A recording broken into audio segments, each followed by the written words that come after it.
આ ત્રીજું સત્ર થવા જઈ રહ્યું છે. આપણા આજના વક્તા છે સૌપ્રથમ આપણા પોતિકા. હું વિનંતી કરું આશીષભાઈ પંડ્યાને કે અત્રે સ્ટેજ ઉપર એમનું સ્થાન ગ્રહણ કરે. ભાઈ શ્રી જયદેવભાઈ રાજગુરુ બારપટોળી તથા નિકુંજભાઈ પંડિત રાજુલા. આપણા ત્રીજા વિચાર સત્રના ત્રણેય વક્તાશ્રીઓને પુષ્પગુચ્છથી સ્વાગત કરવા માટે બહેનોને વિનંતી કરું કે આવો બહેનો.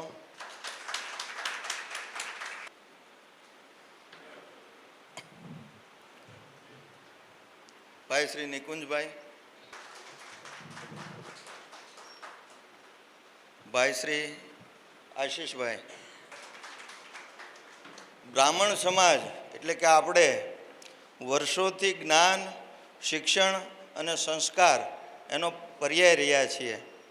આજના મોંઘવારીના યુગમાં ઘણા હોશિયાર બાળકો ફક્ત આર્થિક તંગીના કારણે ઉચ્ચ શિક્ષણથી વંચિત ન રહી જાય એના માટે જે ફેસિલિટી અવેલેબલ છે આપણને ખ્યાલ હોય ન હોય એ માટેનું એક દાખલો આજે સંસ્થાએ કર્યો છે કે ભાઈ આપણે એક સેશન એવું રાખીએ કે જેમાં આપણને માહિતી મળે કે કેટલી સરકારની યોજના છે, કેટલીક સ્વાયત્ત સંસ્થાઓની પોતાની યોજનાઓ છે જેનો લાભ લઈ આપણે આપણા એક ટેકારૂપ કાર્ય થઈ શકે.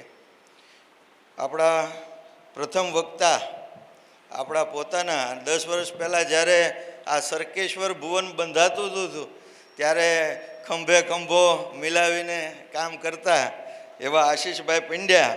માનસશાસ્ત્રમાં સ્નાતક એવા આશીષ પંડ્યાએ MSc IT તથા ન્યુરો સાયકોલોજીમાં અભ્યાસ કર્યો છે. પારેખ કોલેજ મહુવામાં 8 વર્ષનો લેક્ચરર તરીકેનો અનુભવ. ત્યારબાદ વર્ષ 2019થી સુરતની પ્રખ્યાત PP સવાણી ઇન્ટરનેશનલ સ્કૂલ અબ્રામાં આ શાળામાં કોમ્પ્યુટર શિક્ષક તરીકે સેવા આપી રહ્યા છે. તેઓ સ્કૂલમાં ઘણા બધા સેમિનારો કર્યા છે અને એવો સારા એન્કર છે એ આપણે જાણીએ છીએ. એમ એ સારા સ્ટુડન્ટ કાઉન્સેલર પણ છે.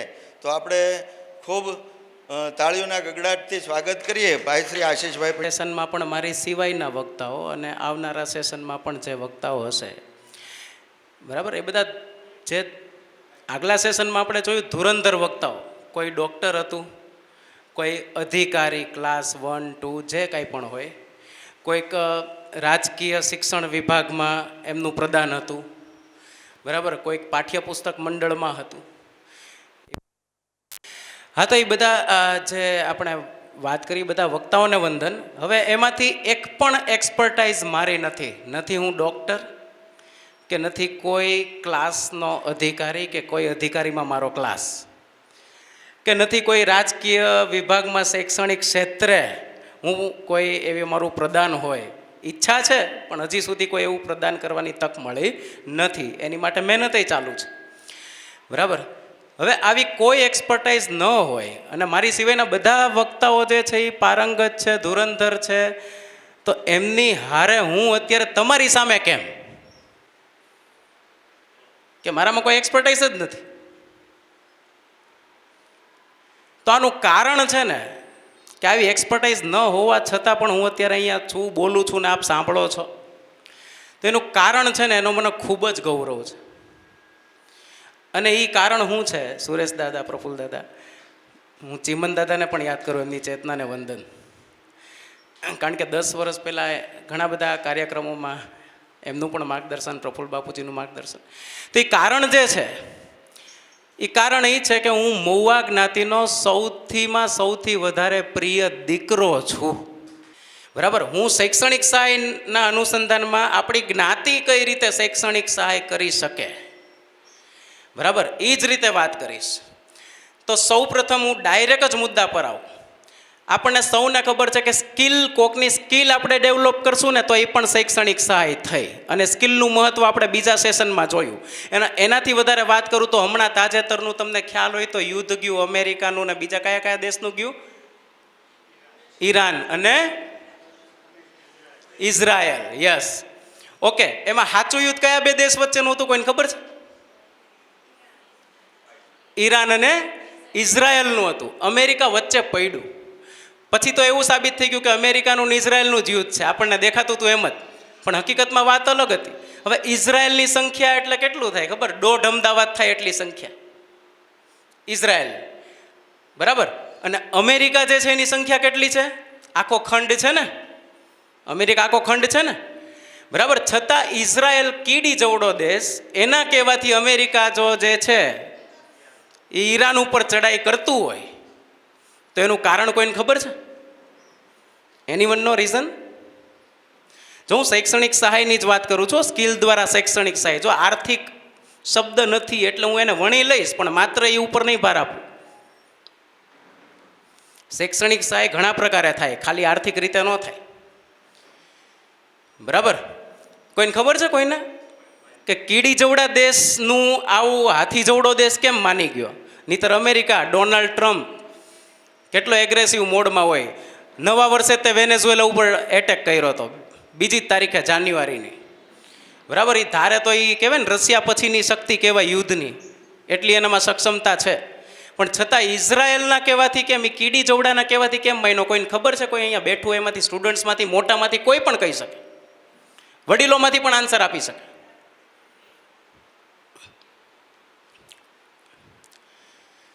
તો એનો આન્સર એ છે, હવે સાંભળજો, જેને આપણે ચેટ જીપીટી કહીએ, બરાબર. એ ગ્રુપમાં બનેલી એપ્લિકેશન છે અને એ ગ્રુપનો લીડર એ ક્યાંનો? મૂળ ઇઝરાયલનો છે, અમેરિકામાં. ફેસબુકના માલિક કોણ? વોટ્સઅપ, ઇન્સ્ટાગ્રામ, ફેસબુકના માલિક કોણ? મૂળ યહૂદી ઇઝરાયલનો, મૂળ યહૂદી ઇઝરાયલનો. ગૂગલનો ફાઉન્ડર કોણ? ફાઉન્ડર અત્યારે સીઈઓ નહીં, સીઈઓ તો આપણો ઇન્ડિયાનો છે ને અત્યારે, સુંદર પિચાઈ, આઈઆઈટી ખડગપુર, બરાબર. ફાઉન્ડર કોણ? Larry page.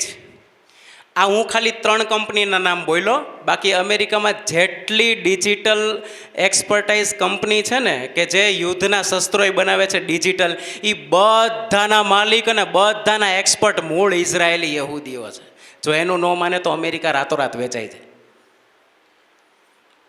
માટે અમેરિકા જે છે ઇઝરાયલનું, એટલે આ સ્કિલ, જો એ બધાની સ્કિલ, યહૂદીઓની સ્કિલના કારણે અમેરિકાનું ઉપર એ રાજ કરે છે. તો એક સ્કિલથી પણ આપણને લાગે કે ઘટતી સ્કિલ હોય તો સ્કિલથી પણ સહાય કરી શકાય, બરાબર. અને સ્કોલરશિપની હું વાત કરું, જેની આપણે આર્થિક દ્રષ્ટિએ હું વાત કરું, અત્યારે બધી સ્કૂલ સ્કોલરશિપ કઈ રીતે આપે છે? જો સાંભળજો, આ મેઇન વિષય ઉપરની જ વાત છે, બરાબર. સ્કોલરશિપ કઈ રીતે આપે છે? જો અટકમાં ચૌધરી, વસાવા, દામોર આવું લાગતું હોય ને, એ લોકોને સૌથી વધુ અત્યારે સ્કોલરશિપ મળે છે. ગુજરાતની વાત કરું, મને ગુજરાતની ખબર છે, બહારની નહીં. કારણ કે હું ગુજરાતની જે કહેવાય ને 10 નામાંકિત સ્કૂલ હશે, સૌથી વધુ સંખ્યા ધરાવતી સ્કૂલ હશે, એમાંથી એક સ્કૂલમાં હું અત્યારે છું, એટલે મને વાતાવરણની ખબર છે. શું કામ? કે ભાઈ ચૌધરી, વસાવા એટલે કે SC ST કેટેગરી લાગતી હોય એને સહાય હું કામ કરશે? કારણ કે એને નીટનું પેપર 720 માર્કનું હોય, પણ એ જો 300 માર્ક લાવે, 350 માર્ક લાવે તો એ MBBSમાં જતા રહે, અને સંખ્યા જેમ MBBSમાં વધારે જાય એમ સ્કૂલની રેપ્યુટેશન વધે. એટલે એ લોકોને ખાલી 350 માર્કની જ મહેનત કરાવવી પડે, એટલે એને સૌથી વધુ સ્કોલરશિપ આપે છે. JEE છે તો 80 અટકે, 300માંથી 80 માર્કે અટકે એ લોકોનું, એટલે 100 માર્ક્સની તૈયારી કરાવવી પડે. એટલે સૌથી વધુ એને સ્કોલરશિપ આપી અને પોસ્ટર બોય બનાવી દે, બરાબર. હું 7 વર્ષથી છું, 7 વર્ષમાંથી મને 10 જણા પણ મારી હોસ્ટેલમાં બ્રાહ્મણ જોવા નથી મળ્યા. અત્યારે 1400 વિદ્યાર્થીઓનું ગ્રહપતિ છું. અત્યાર સુધી 200 વિદ્યાર્થીઓનો જ હતો, હવે મને બધી હોસ્ટેલ હોપી છે. 1400 વિદ્યાર્થીનો ગ્રહપતિ છું. 1400માંથી 14 વિદ્યાર્થીઓ પણ હોસ્ટેલમાં રહેવાવાળા, માત્ર છોકરાઓની વાત કરું, છોકરીઓ 950 છે, એમાંય નથી. 14 વિદ્યાર્થીઓ બ્રાહ્મણ નથી. આ વાસ્તવિકતા માટે જ્ઞાતિએ જ તૈયાર થવું પડશે, બરાબર. તો એની માટેની હવે મુદ્દાની વાત કરું કે એક યોજના આપણી જ્ઞાતિ એવી બનાવે કે જેમ આપણે જ્ઞાતિની કમિટી બનાવીએ, વાડીની બોર્ડિંગની બનાવીએ, એમ એક મારો વિચાર છે આપ સૌની સમક્ષ મૂકું, એક શિક્ષણ વિભાગ કમિટી પણ બને, જેમાં માત્ર શિક્ષકો નહીં, એન્જિનિયર હોય, ડૉક્ટર હોય. અને એ શિક્ષણ વિભાગ કમિટી શું કરે તો કે એ શિક્ષણ વિભાગ કમિટી માત્ર કમિટીએ નથી કરવાનું, જ્ઞાતિના બીજા બધા લોકોએ એમાં સાથ સહકાર આપવાનો છે. શેનો સહકાર? તો કે દર વર્ષે જે રિઝલ્ટ આવે ને એ આપણે જ્ઞાતિના બધા જ લોકો, બરાબર, દરેક લોકો એ કમિટીને પહોંચાડીએ. દર વર્ષે જે રિઝલ્ટ આવે એ કમિટીને પહોંચાડીએ. એ રિઝલ્ટનું કમિટી કમ્પ્યુટરાઇઝ્ડ કરે, એમાંથી સોર્ટિંગ કરે ધોરણ પ્રમાણે, અને વધારે ટકા આવતા હોય એ લોકોનો સંપર્ક કરે, અને એ લોકો જ્યાં અટકતા હોય ત્યાં એમને આપણે આર્થિક રીતે કે સ્કિલ રીતે કે કોઈ સાધન સામગ્રી આપીને કે કોઈ પુસ્તકો આપીને આપણે જે છે એમની સહાય કરી શકીએ. બાકી તો જે જરૂરિયાતમંદ હોય, ઓછા ટકા હોય, એની માટે આપણે યોજના ચલાવીએ જ છીએ. એ લોકો સામેથી આવશે, ફોર્મ ભરશું, આપણે જે પ્રથા છે એ તો ચાલવાની જ છે. પણ આ રીતના આપણે આવી રીતના જો છે એ વેરીફાઈ કરી શકીએ, ગોતી શકીએ, એની માટે પણ દરેક જ્ઞાતિઓએ એક બીડું ઝડપવું પડે કે ડેટા પહોંચાડવો પડે. ડેટા પહોંચાડે પછી કમિટી કામ કરે, અને એ કમિટીમાંથી જે અભિયોગ્યતા જેનામાં હોય એને લગતું માર્ગદર્શન આપે. કારણ કે એ કમિટીમાં ડૉક્ટર હોવા જોઈએ, એન્જિનિયર હોવા જોઈએ, શિક્ષક હોવા જોઈએ. તો આ પણ એક શૈક્ષણિક સહાય થઈ. અને યોગ્ય માર્ગદર્શન કે ભાઈ એને આમાં આ ફિલ્ડમાં સારા ટકા આવે છે, બરાબર, તો એને યોગ્ય માર્ગદર્શન મળે એ માટે મેન્ટરશીપ પણ, જે આપણા સત્રો અત્યારે છે એ માર્ગદર્શન માટેના જ છે, તો યોગ્ય માર્ગદર્શન પણ એમને એ રીતે મળવું જોઈએ. એટલે માર્ગદર્શનથી શૈક્ષણિક સહાય કરી શકાય. પુસ્તકો કે ઇલેક્ટ્રોનિક ડિજિટલ અત્યારના જે સમય છે, લેપટોપ, એ રીતે પણ કરી શકાય, બરાબર. અને એક વાત મૂકું, એ વ્યક્તિગત થાય તો વ્યક્તિગત, જ્ઞાતિ લેવલે થાય તો જ્ઞાતિ લેવલે.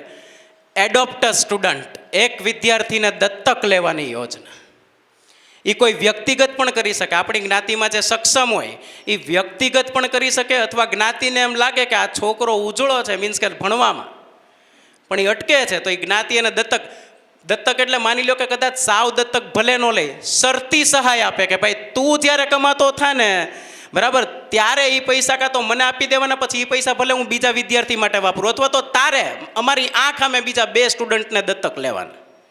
આવી શરતી સહાય પણ જે છે એ કામ લાગી શકે. તો મારી સિવાયના 2 વ્યક્તિઓ છે એ બીજી ઘણી બધી વાત કરશે, પણ મારી જેટલી ઘણું બધું કહેવું છે, પણ કહેવાય ને કે ઘરનો છું, આપણે મહેમાનોને ચાન્સ આપવો જોઈએ, એટલે હું અહીંયા બહુ વધુ નથી કહેતો. બસ આપના આશીર્વાદ સદાય મારા પર રહ્યા છે અને રહે એવી પ્રાર્થના. એસા ન થા કે હમ દિયે ન થે, કમી એ થી કે હમ ઉજાલે મેં જલે. ખૂબ સરસ આશીષભાઈ, તમે એક નવું વિઝન આપ્યું.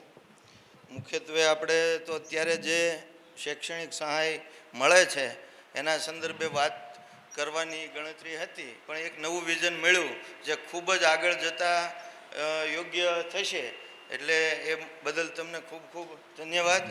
અને આપણી વચ્ચે આવ્યા છે ભાગવતાચાર્ય ભાઈ શ્રી હિરેનભાઈ, એનું અહીંયા સ્વાગત છે, પધારો. હવે આપણા બીજા જે વક્તા છે ભાઈ Shri Jaydevbhai Rajguru, GPSC GES class 2 assistant professor સંસ્કૃતમાં. પૂજાબેનને વિનંતી કરું કે હિરેનભાઈનું પુષ્પગુચ્છથી સ્વાગત કરે.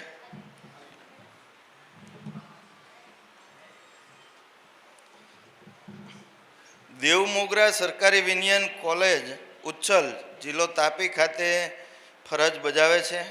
શ્રી જયદેવભાઈએ સોમનાથ સંસ્કૃત યુનિવર્સિટીમાંથી સનાતન ધર્મના પાયા ગણાય એવા જે ષડદર્શન છે એ પૈકીના ન્યાય દર્શનમાં નવ્ય ન્યાય એ દર્શનમાં BA અને MA એ બંનેમાં ગોલ્ડ મેડલ મેળવ્યો છે. ખૂબ સરસ. UGCની નેટ પરીક્ષા 4 વાર પાસ કરી છે.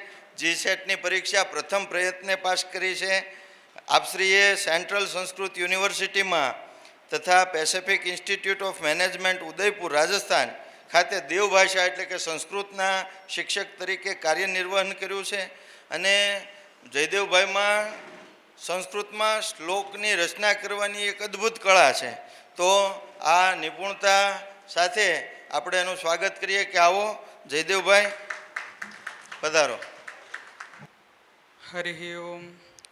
યામ મે ધાન દેવગણા પિતરશ્ચોપાસતે તયા મા મધ્ય મેધયાગ્ને મેધા વિનમ કુરુ ભગવત્યૈ શારદાયૈ નમઃ.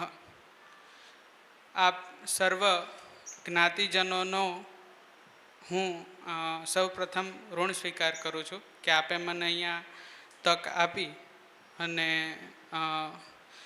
આજે જે હું વિષય આપની સમક્ષ રજૂ કરું છું એ થોડો ધ્યાનથી આપણે સમજવાનો પ્રયત્ન કરશું. ભલે વિદ્યાર્થીઓ ઓછા છે પરંતુ આપણે એમના માતા પિતા હોઈએ તો આપણી નેક્સ્ટ જનરેશન્સ અથવા તો પૌત્ર આવી ગયા હોય, પૌત્ર પૌત્રીઓ, એમને પણ આ સંદર્ભનું ભવિષ્યમાં નોલેજ સમજાય તો એ સંદર્ભથી પણ સાંભળી લેજો. હવે આગલા વક્તાઓએ સરસ રીતે પ્રસ્તાવના વ્યવસ્થિત બાંધી જ છે. બહુ વિશેષ એમાં કંઈ કહેવાનું નથી, પરંતુ થોડા બેઝિક કન્સેપ્ટ હું ક્લિયર કરું કે આપણો જે વિષય છે એમાં સૌથી પહેલો શબ્દ છે જ્ઞાતિ. બરાબર છે? તો જ્ઞાતિ એટલે અત્યારે એટલું રૂઢ થઈ ગયું છે, એટલું સામાન્ય થઈ ગયું છે કે આપણે બધા જ્ઞાતિ એટલે શું તો કે ભાઈ સિમર સમવાય ઔદિચ્ય, જે તે કાસ્ટની અલગ અલગ જ્ઞાતિઓ છે, આને આપણે સામાન્યતઃ જ્ઞાતિ એવું સમજીએ છીએ, જે સાચું પણ છે. સંસ્કૃતમાં જ્ઞાતિ શબ્દ માટે કહે છે જાનાતિ છિદ્રમ કુલસ્થિતિમ વા ઇતિ જ્ઞાતિ, કે જે વ્યક્તિ, જે પરિવાર તમારું છિદ્ર, છિદ્ર એટલે કે તમારું રહસ્ય જે જાણે છે એ વ્યક્તિ અથવા એ સમુદાયને જ્ઞાતિ કહેવાય. તો આ ન્યાયે આપણે બધા જ્ઞાતિજનો થયા છીએ. બરાબર છે? હું ધીરુભાઈનો દીકરો છું, બાર પટોળીમાં રહું છું, લગભગ ઘણા લોકોને ખબર હશે. એવી રીતે પ્રફુલ્લ કાકા અહીંના છે, આ બેન અહીંના છે, એમ જે ખબર પડે આને જ્ઞાતિ કહેવાય. બીજો શબ્દ છે વિદ્યાર્થી. બરાબર છે? જે આપણું કેન્દ્ર સ્થાન છે અત્યારે આ વિષયની અંદર. શું ખરેખર જે કોઈ વિદ્યાર્થી છે પોતાને વિદ્યાર્થી તરીકે સમજે છે કે હું વિદ્યાર્થી છું? શું એનો સ્ટેટ ઓફ માઇન્ડ અત્યારે વિદ્યાર્થીનો છે? નથી. વિદ્યાર્થી એના માતા પિતા જોડે ઘરમાં રહીને એટલો ગૃહસ્થ બની ગયો છે કે એની અંદર જે બેઝિક વિચાર કે જે ભણવાના સંદર્ભના હોવા જોઈએ એ નથી. દર અઠવાડિયે ધુરંધર જેવા પિક્ચરો અઠવાડિયામાં પડી જાય છે, જેની અંદર 5 આઇટમ સોંગ હોય છે. એ વિદ્યાર્થી આ સાંભળે છે, આ જોવે છે. બધા ઘરની સ્થિતિ છે. બરાબર છે? મારા ઘરની પણ આવી જ સ્થિતિ છે. તો શું ખરેખર એનામાં વિદ્યાર્થીપણું છે? સૌ ખૂબ પ્રસિદ્ધ શ્લોક છે, આપણને બધાને ખબર બી છે. ઘણા છોકરાઓને કંઠસ્થ બી હશે કે વિદ્યાર્થી કોને કહેવાય? તો કે ભાઈ કાકચેષ્ટા બકધ્યાનમ શ્વાન નિદ્રા તથૈવ ચ અલ્પાહારી ગૃહત્યાગી વિદ્યાર્થી પંચલક્ષણમ. ખબર જ છે. આપણે આપણા દીકરાઓને કેટલું કરાવીએ છીએ, અથવા એ દીકરો કે દીકરી કેટલું કરે છે? કાકચેષ્ટા છે, બકવત ધ્યાન છે, 30 સેકન્ડ પણ ધ્યાન નથી કેન્દ્રિત થતું. બરાબર છે? રીલ 30 સેકન્ડની હોય એ પહેલાં તો સ્ક્રોલ થઈ જાય છે, મતલબ 30 સેકન્ડનું પણ ધ્યાન નથી. આવા વિદ્યાર્થીને આપણે સહાય આપવાની છે. શું એને આર્થિક સહાયની જરૂરત છે? શું લાગે છે તમને? જેની પાસે 30,000નો 80,000નો ફોન છે, જે રીલ જોવામાં પોતાનો સમય કાઢે છે, જેને પબજી સિવાય બીજી કોઈ ગેમ નથી ગમતી, આ વિદ્યાર્થીને શું આર્થિક સહાયની જરૂરત છે? નથી. આને ખરેખર જરૂરત છે શિક્ષણની. એને જરૂરત છે એના માતા પિતાના સપોર્ટની, જેમાં આપણે બધા જ આવીએ. સૌ પ્રથમ તો માતા પિતાએ નિર્ણય કરવાનો છે કે મારો દીકરો કે મારું સંતાન એ કેવું થાય. જ્યાં સુધી એ પોતે ડિસાઈડ નહીં કરે ત્યાં સુધી એ લક્ષણ દીકરામાં નથી જોવા મળવાના, નથી જોવા મળતા પણ. કેમ કે માતા પિતાનો ગૃહસ્થ ધર્મ ચાલુ થયો છે, એમને તો પિક્ચરના ગીતો ગાવા છે, આનંદ કરવો છે, પણ એમને ખબર નથી રહેતી કે બાય ડિફોલ્ટ આ સંસ્કારો એના દીકરા દીકરીઓ ઉપર પડે છે. તો સૌ પ્રથમ તો આનો ગૃહ ત્યાગ કરાવો, વિદ્યાર્થીને હોસ્ટેલમાં મોકલો, જ્ઞાતિમાં ભણાવો. અહીંયા રહેશે, ઘરથી દૂર રહેશે તો એટલીસ્ટ જેટલું ઘરની અંદર એનું ધ્યાન વેચાઈ જાય છે એનાથી ઓછું વેચાશે. જેમ કે હું પોતે ગુરુકુળ પરંપરાથી ભણેલો છું. 8મા ધોરણથી MA2 સુધી મેં બહાર જ અભ્યાસ કર્યો છે. ફાયદો શું થાય છે? ફોકસ થઈ જાય છે છોકરું. હવે ડિપેન્ડ કરે છે, ઘણું છોકરું એનો જીવ એનો સ્વભાવ અલગ હોય તો ઉથલા મારે, પણ એને સમજણ પાડવાની જવાબદારી 2 વ્યક્તિની છે, એક પેરેન્ટ્સ અને બીજા એ ગુરુજનો. એને રાખી અને ભણાવવાની જવાબદારી એ 2 જણની છે. એને સહાય કરવાની વાત જે છે, તો સૌથી પહેલાં તો જ્ઞાનની સહાયની ખૂબ જરૂરત છે. આર્થિક સહાય બહુ અવેલેબલ છે, ઘણી બધી અવેલેબલ છે. પહેલા સેશનની અંદર યોગેશભાઈ પંડ્યા જે મારા ગુરુજી પણ છે, 8મા ધોરણની અંદર હું એમના અંડર ભણેલો છું. મારા LCમાં એમની સહી છે, એમણે જ મને તૈયાર કરેલો છે. તો થ્રુ આઉટ મારી ઉપર એમણે ધ્યાન રાખેલું છે. આર્થિક સહાયની જરૂરત હશે, 100% હશે, એમાં આપણે એના ઉપર હું આવું પણ છું. પરંતુ સૌથી પહેલાં એજ્યુકેશન સહાય, બરાબર. નિર્ણય તો કરો કે બાળકને શું ભણાવવું છે અથવા બાળકને શું ભણવું છે. પહેલો નિર્ણય માતા પિતાનો જ હોય છે. તમે 5મા ધોરણના બાળકને પૂછો કે તારે શું ભણવું છે, એ શું કહેશે? એ તો કહેશે એસ્ટ્રોનોટ બનવું છે. એને ખબર બી નથી એસ્ટ્રોનોટ કઈ રીતે બનાય છે, બિલકુલ અંદાજો નથી. પણ એઝ અ પેરેન્ટ આપણને બધાને ખબર છે કે શું ભણાવવું જોઈએ. ઘણી વખત એવું થાય છે કે 1-2 જનરેશન નીકળી ગઈ હોય તો પેરેન્ટ્સને પણ ના ખબર હોય કે શું ભણાવવું. કેમ કે પોતે જ સવારથી સાંજની શિફ્ટ કરતા હોય, કોઈ પહેલી શિફ્ટમાં જતા હોય, કોઈ બીજી શિફ્ટમાં જતા હોય, એક સાયકલ બની ગઈ હોય, તો એ વ્યક્તિ ક્યારે એવું વિચારવાનો જ નથી કે મારો દીકરો આ કંઈ ભણે, IAS બને, UPSCનું કોચિંગ કરે, અથવા તો સંસ્કૃતનું અધ્યયન કરે, અથવા કોઈ વેસ્ટર્ન લેંગ્વેજ શીખે. નથી વિચારવાનું, કેમ કે એક પેઢી ક્રોસ થઈ ગઈ છે. તો સૌથી પહેલાં તો આપણે એઝ અ પેરેન્ટ આવું વિચારતા થઈએ તો એને શૈક્ષણિક સહાય આપવાનું ચાલુ થશે નોલેજ બેઝ ઉપર. આ હું હજુ પહેલો બેઝ જ કહું છું, આર્થિક ઉપર આપણે આવીએ છીએ. સમજાય? તો સૌથી પહેલાં મારા પપ્પાએ જેમ પહેલો નિર્ણય લીધો, 8મા ધોરણની અંદર આને ઘરની બહાર કાઢો. હું શેતાન નહોતો, ભણવામાં પહેલેથી સારો જ હતો, પણ છતાં પણ નિર્ણય લીધો કે આને કાઢો. એવું નહોતું કે પપ્પા નથી કરી શકતા, આરામથી કરી શકત, વ્યવસ્થિત કરી શકત. થોડી વધારે તંગી અનુભવત પોતે, પણ મને તો ભણાવી દેત. પણ એમણે નિર્ણય લીધો અને ગુરુકુળમાં કાઢો. આપણામાં ગટ્સ છે, આપણામાં હિંમત છે આપણા દીકરાઓને દૂર મૂકવાની? નથી મૂકતા. કેમ?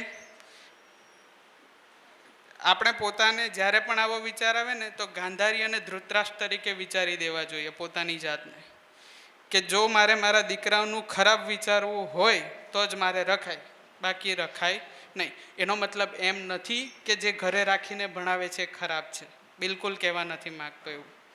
જ્યારે એક જનરેશન તૈયાર થઈ જશે ને, એક જનરેશન સારું ભણીને તૈયાર થઈ ગઈ, પછી એના દીકરાઓને ભલે ઘરે રાખીને ભણાવે. એનું બેસ્ટ ઉદાહરણ કાશીની અંદર એક પંડિતજી છે, હાલમાં હું તમને લાઈવ એક્ઝામ્પલ દેખાડું છું. એમનો દીકરો છે 15થી 16 વર્ષનો. એમના પિતા પોતે BHUની અંદર પ્રોફેસર છે, પોતે વ્યાકરણના ખ્યાતનામ વિદ્વાન છે, વ્યાકરણ શાસ્ત્રના. એમનો દીકરો જેને એમણે બીજા કોઈ ગુરુકુળમાં ભણવા માટે મૂક્યો, એ ત્યાંથી પંડિત થઈને આવ્યો, જે હજી એમનો દીકરો છે, એના ઘરમાં રહે છે. એના પિતાજીએ એક ગ્રંથ નથી ભણ્યો, પણ એના પુત્રએ એ ગ્રંથ ભણ્યો છે. તો પુત્ર ઉપર બેસે છે, પિતા નીચે બેસે છે, અને ગ્રંથ અધ્યયન અને અધ્યાપન ચાલુ છે. આ બાપ દીકરાનું કોણ ભણાવે છે? દીકરો ભણે છે. કોણ? પિતા. કોના અનુશાસનમાં ભણે છે? પુત્રના. તો જ્યારે જનરેશન તૈયાર થઈ જાય છે પછી આની જરૂરત રહેતી નથી, પણ ત્યાં સુધી જરૂરત છે. જે આપણે બધાએ જ્ઞાતિજનો તરીકે, બ્રાહ્મણ તરીકે આપણે આ સમજવું જ જોઈએ. આજે હું જેટલા વેદ મંત્રો કે જે કંઈ જાણું છું મારા પપ્પાને શીખવાડું છું, અને હોશે હોશે શીખે છે. હું એટલો એ લેવલનો વિદ્વાન નથી, પણ કદાચ નેક્સ્ટ જનરેશન મારા કરતાં પણ આગળ જઈ શકે, ઉલટું પણ થઈ શકે છે, જે મારા હાથની વાત નથી. પણ આ એક થોટ શેર કરું છું તમને. તો એવું જરૂરી નથી કે ઘરે રાખીને ભણાવો તો નથી થતું, થાય છે, પણ એના માટે માતા પિતાએ પહેલાં થોડું ત્યાગ બલિદાન આપવો પડશે. માતા પિતા એટલે કોઈ બીજાની વાત નથી, અહીંયા આપણી પોતાની જ વાત થાય છે. થોડું હું હવે આર્થિક પાસા ઉપર જોઈએ. આર્થિક પાસા ઉપર સવારે યોગેશભાઈએ સારી વાત કરી. સંસ્કૃત ફિલ્ડથી જોડાયેલો છું, તો એ સંદર્ભના થોડાક આર્થિક પાસાઓ તમને કહું. ધારો કે કોઈ બાળક ઓલરેડી એક્ટિવ છે, ગ્રેજ્યુએશનમાં છે, એને આગળ કંઈક કરવું છે, ભણવું છે, બરાબર છે, તો સરકારશ્રી દ્વારા ઘણી બધી યોજનાઓ લગભગ આગલા વક્તા કહેશે કે માધ્યમિક, પ્રારંભિક, માધ્યમિક અને હાયર એજ્યુકેશનમાં કઈ રીતે છે. હું તમને ખાસ હાયર એજ્યુકેશનના સંદર્ભમાં કહી દઉં. તો જે છોકરાઓ માસ્ટર્સ કરવાની ઈચ્છા કરે છે, ચાહે MSc હોય, MA હોય કે કોઈ બી માસ્ટર ડિગ્રી હોય, એ જેને ભણવું છે એવા વિદ્યાર્થીઓ માટે તો એ UGC નેટ પરીક્ષા આવે છે, એ લખો. જો તમે એમાં JRF સાથે એક એક્ઝામને ક્વોલિફાય કરો, JRF એટલે કે જુનિયર રિસર્ચ ફેલોશિપ, બરાબર છે, એટલે કે જુનિયર એટલે કે નાનો, રિસર્ચ એટલે કે શોધ, અને ફેલોશિપ એટલે કે શિષ્યવૃત્તિ. જેણે પરીક્ષા હજી પાસ કરી છે એનો રૂલ સિમ્પલ છે, 100 છોકરા પરીક્ષા લખે તો 6 છોકરાને એ શિષ્યવૃત્તિ મળે. 100 એ કેટલા? 6. 1000 એ કેટલા? ગણતા જાઓ. 6% જ મળે, જે એ પરીક્ષા લખવા હાજર થયેલી સંખ્યાના 6%. અચ્છા, દર વર્ષે 45,000 થી 50,000 રૂપીસ, જ્યાં સુધી એનું PhD પૂરું ના થાય ત્યાં સુધી આ પૈસા એને મળે છે. કેટલા? દર મહિને. આજે કોઈને નથી મળતા, ગ્રેજ્યુએટ પાસ આઉટને નથી મળતા. MA 1માં પણ આ પરીક્ષા પાસ કરી શકે છે, PhDમાં એડમિશન લે એટલે મહિને રૂપિયા ચાલુ. આ આર્થિક સહાયનું હું પહેલું પગથિયું કહું છું. અચ્છા, 2 વર્ષ પૂરા થયા, એ વિદ્યાર્થી JRFમાંથી SRFમાં પ્રમોટ થઈ જશે, સિનિયર રિસર્ચ ફેલોશિપ. બીજા 5,000 એક્સ્ટ્રા ગણી લેવાના. એમાં પણ મોંઘવારી એટલે કે 7મું પગાર પણ ચાલે છે, 8મું ચાલશે, એટલે એમાં પણ એ વધારો આવવાનો. તો શરૂઆતના રિસર્ચ કરતાં કોને આટલા રૂપિયા આપે છે? કોઈ નથી આપતું, આ એક સંસ્થા આપે છે. અચ્છા, સેમ એવી CSIR કરીને પણ સંસ્થા છે, જે ટેકનિકલ ફિલ્ડની અંદર તમારી આ એક્ઝામ્સ લે છે. આ સિવાય ઘણી બધી પ્રાઇવેટ સંસ્થાઓ છે જે પોતાના રિસર્ચ ફેલોશિપ પ્રોગ્રામ ચલાવે છે. જેમ કે તમારે કોઈ ટેકનિકલ લાઇનની અંદર કોઈ ફેલોશિપ જોતી હોય, તમારી પાસે કોઈ આઈડિયા હોય, આજકાલ બધા શાર્ક ટેક ઇન્ડિયા ખૂબ જોતા હશો, એ લોકો પણ પોતપોતાના ફેલોશિપ પ્રોગ્રામ ચલાવે છે. ખાલી જાગૃતતાની જરૂર એ છે કે આપણી પાસે શૈક્ષણિક જાગૃતતા હોવી જોઈએ, આપણે બુદ્ધિથી જાગેલા હોવા જોઈએ. આપણા છોકરાઓ PUBGમાંથી જ ઊંચા નથી આવતા, એ ક્યાંથી ભણશે અને ક્યાંથી આ ફેલોશિપ લેશે? દરેક જગ્યાએ કોઈને કોઈ શિષ્યવૃત્તિ મળે છે. હું જ્યારે મારું પોતાનું 3rd યર શાસ્ત્રી મેં પૂરું કર્યું હતું, સેન્ટ્રલ સંસ્કૃત યુનિવર્સિટી દ્વારા આખા ભારતમાંથી 100 છોકરાઓને જે ભાષાના તજજ્ઞ હોય એમાં એ લોકો સિલેક્શન કરે છે, એમણે સંસ્કૃત ભાષા ભણાવવાની છે. મારી ગ્રેજ્યુએશન પછી જે સંસ્કૃત જેવો વિષય ભણેલો છે, આજકાલ લોકો એને ડેડ લેંગ્વેજ કહે છે, બરાબર છે, જે આટલી બેઝિક લેંગ્વેજ ભણેલો છે એવા વિદ્યાર્થીને સંસ્કૃત ભણાવવા માટેના પહેલા વર્ષનો પહેલો પગાર મારી જિંદગીનો 28,000 હતો. હું મારી પ્રશંસા નથી કરતા, આ સંસ્કૃતની પ્રશંસા છે. તો ક્યાંથી મળે છે? તો પૈસા અવેલેબલ છે. ભારત દેશની અંદર પૈસાની કમી નથી, કમી છે તમારા બૌદ્ધિક સ્તરની, જે આપણે કોઈને વધારવું નથી, આપણા દીકરાઓને શીખવાડવું નથી.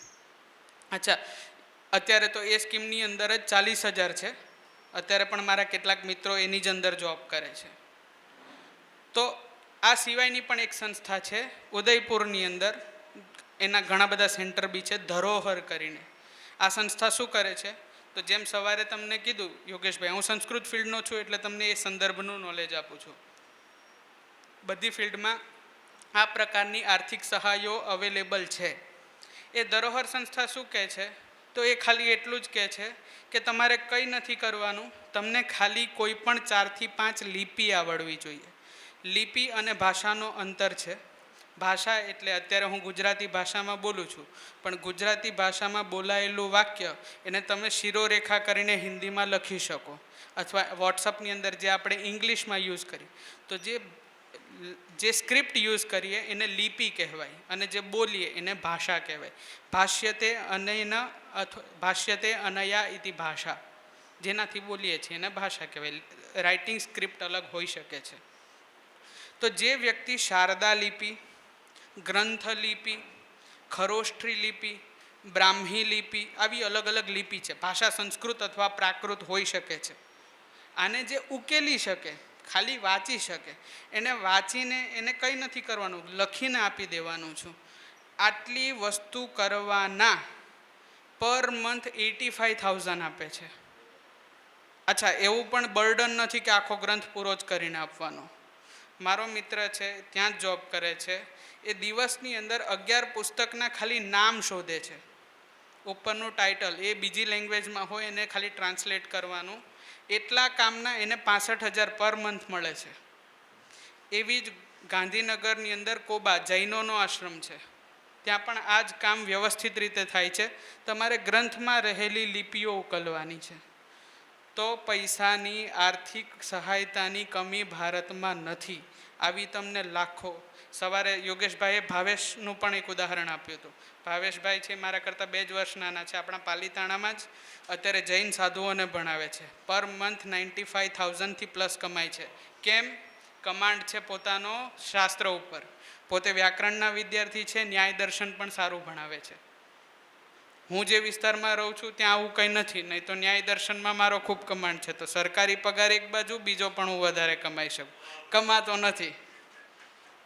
તો પ્રતિભા હશે તો પહોંચી જવાશે. પ્રતિભા વધારવાની જવાબદારી પેરેન્ટ્સની છે.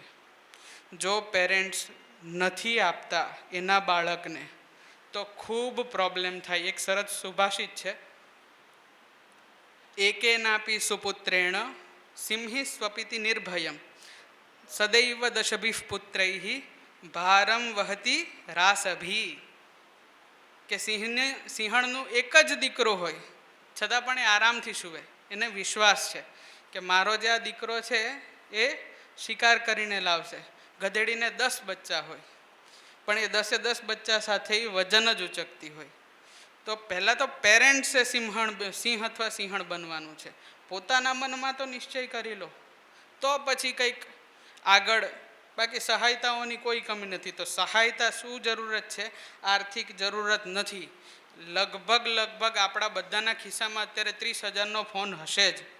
પહેલાંના જેવી સ્થિતિ નથી રહી કે સાંજે અન્નના દાણા ભેગા ના થતા હોય, લગભગ નથી રહી. અને બ્રાહ્મણો ઉપર ઋષિમુનિઓનો બહુ મોટો 2 હાથનો આશીર્વાદ છે. અચ્છા, થોડું મારે આ સ્કિલ ડેવલપમેન્ટના સંદર્ભમાં કહેવું હતું. આગળના 2 વ્યાખ્યાનોમાં બહુ સરસ વાત કરી. એવી વાત કરવામાં આવી કે ખેતરે જશું ને તો બી આજે 1,000 રૂપિયા મળે છે, બરાબર છે, પણ બ્રાહ્મણને સહાયતા નથી મળતી. બ્રાહ્મણનું પોતાનું જે હથિયાર હતું એ બ્રાહ્મણે પોતે મૂકી દીધું છે. આજે કોઈને કર્મકાંડ નથી કરવું, કર્મકાંડની પ્રશંસા કરવા નથી આવ્યો, અને કરું તો ખોટું પણ નથી. જે દેવતા સંબંધી કાર્ય છે, બરાબર છે, અને જે આપણને પરંપરાથી પ્રાપ્ત છે. આપણે નહીં કરીએ તો કોણ કરશે?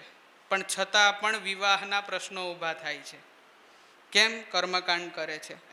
કોઈ બહારના નથી, ક્યાંય બહારના નથી, આપણે જ છીએ આ બધા નિર્ણયો લેવાવાળા. છતાં પણ શું સ્થિતિ? કર્મકાંડ કરે છે, નથી કરવાનો સંબંધ.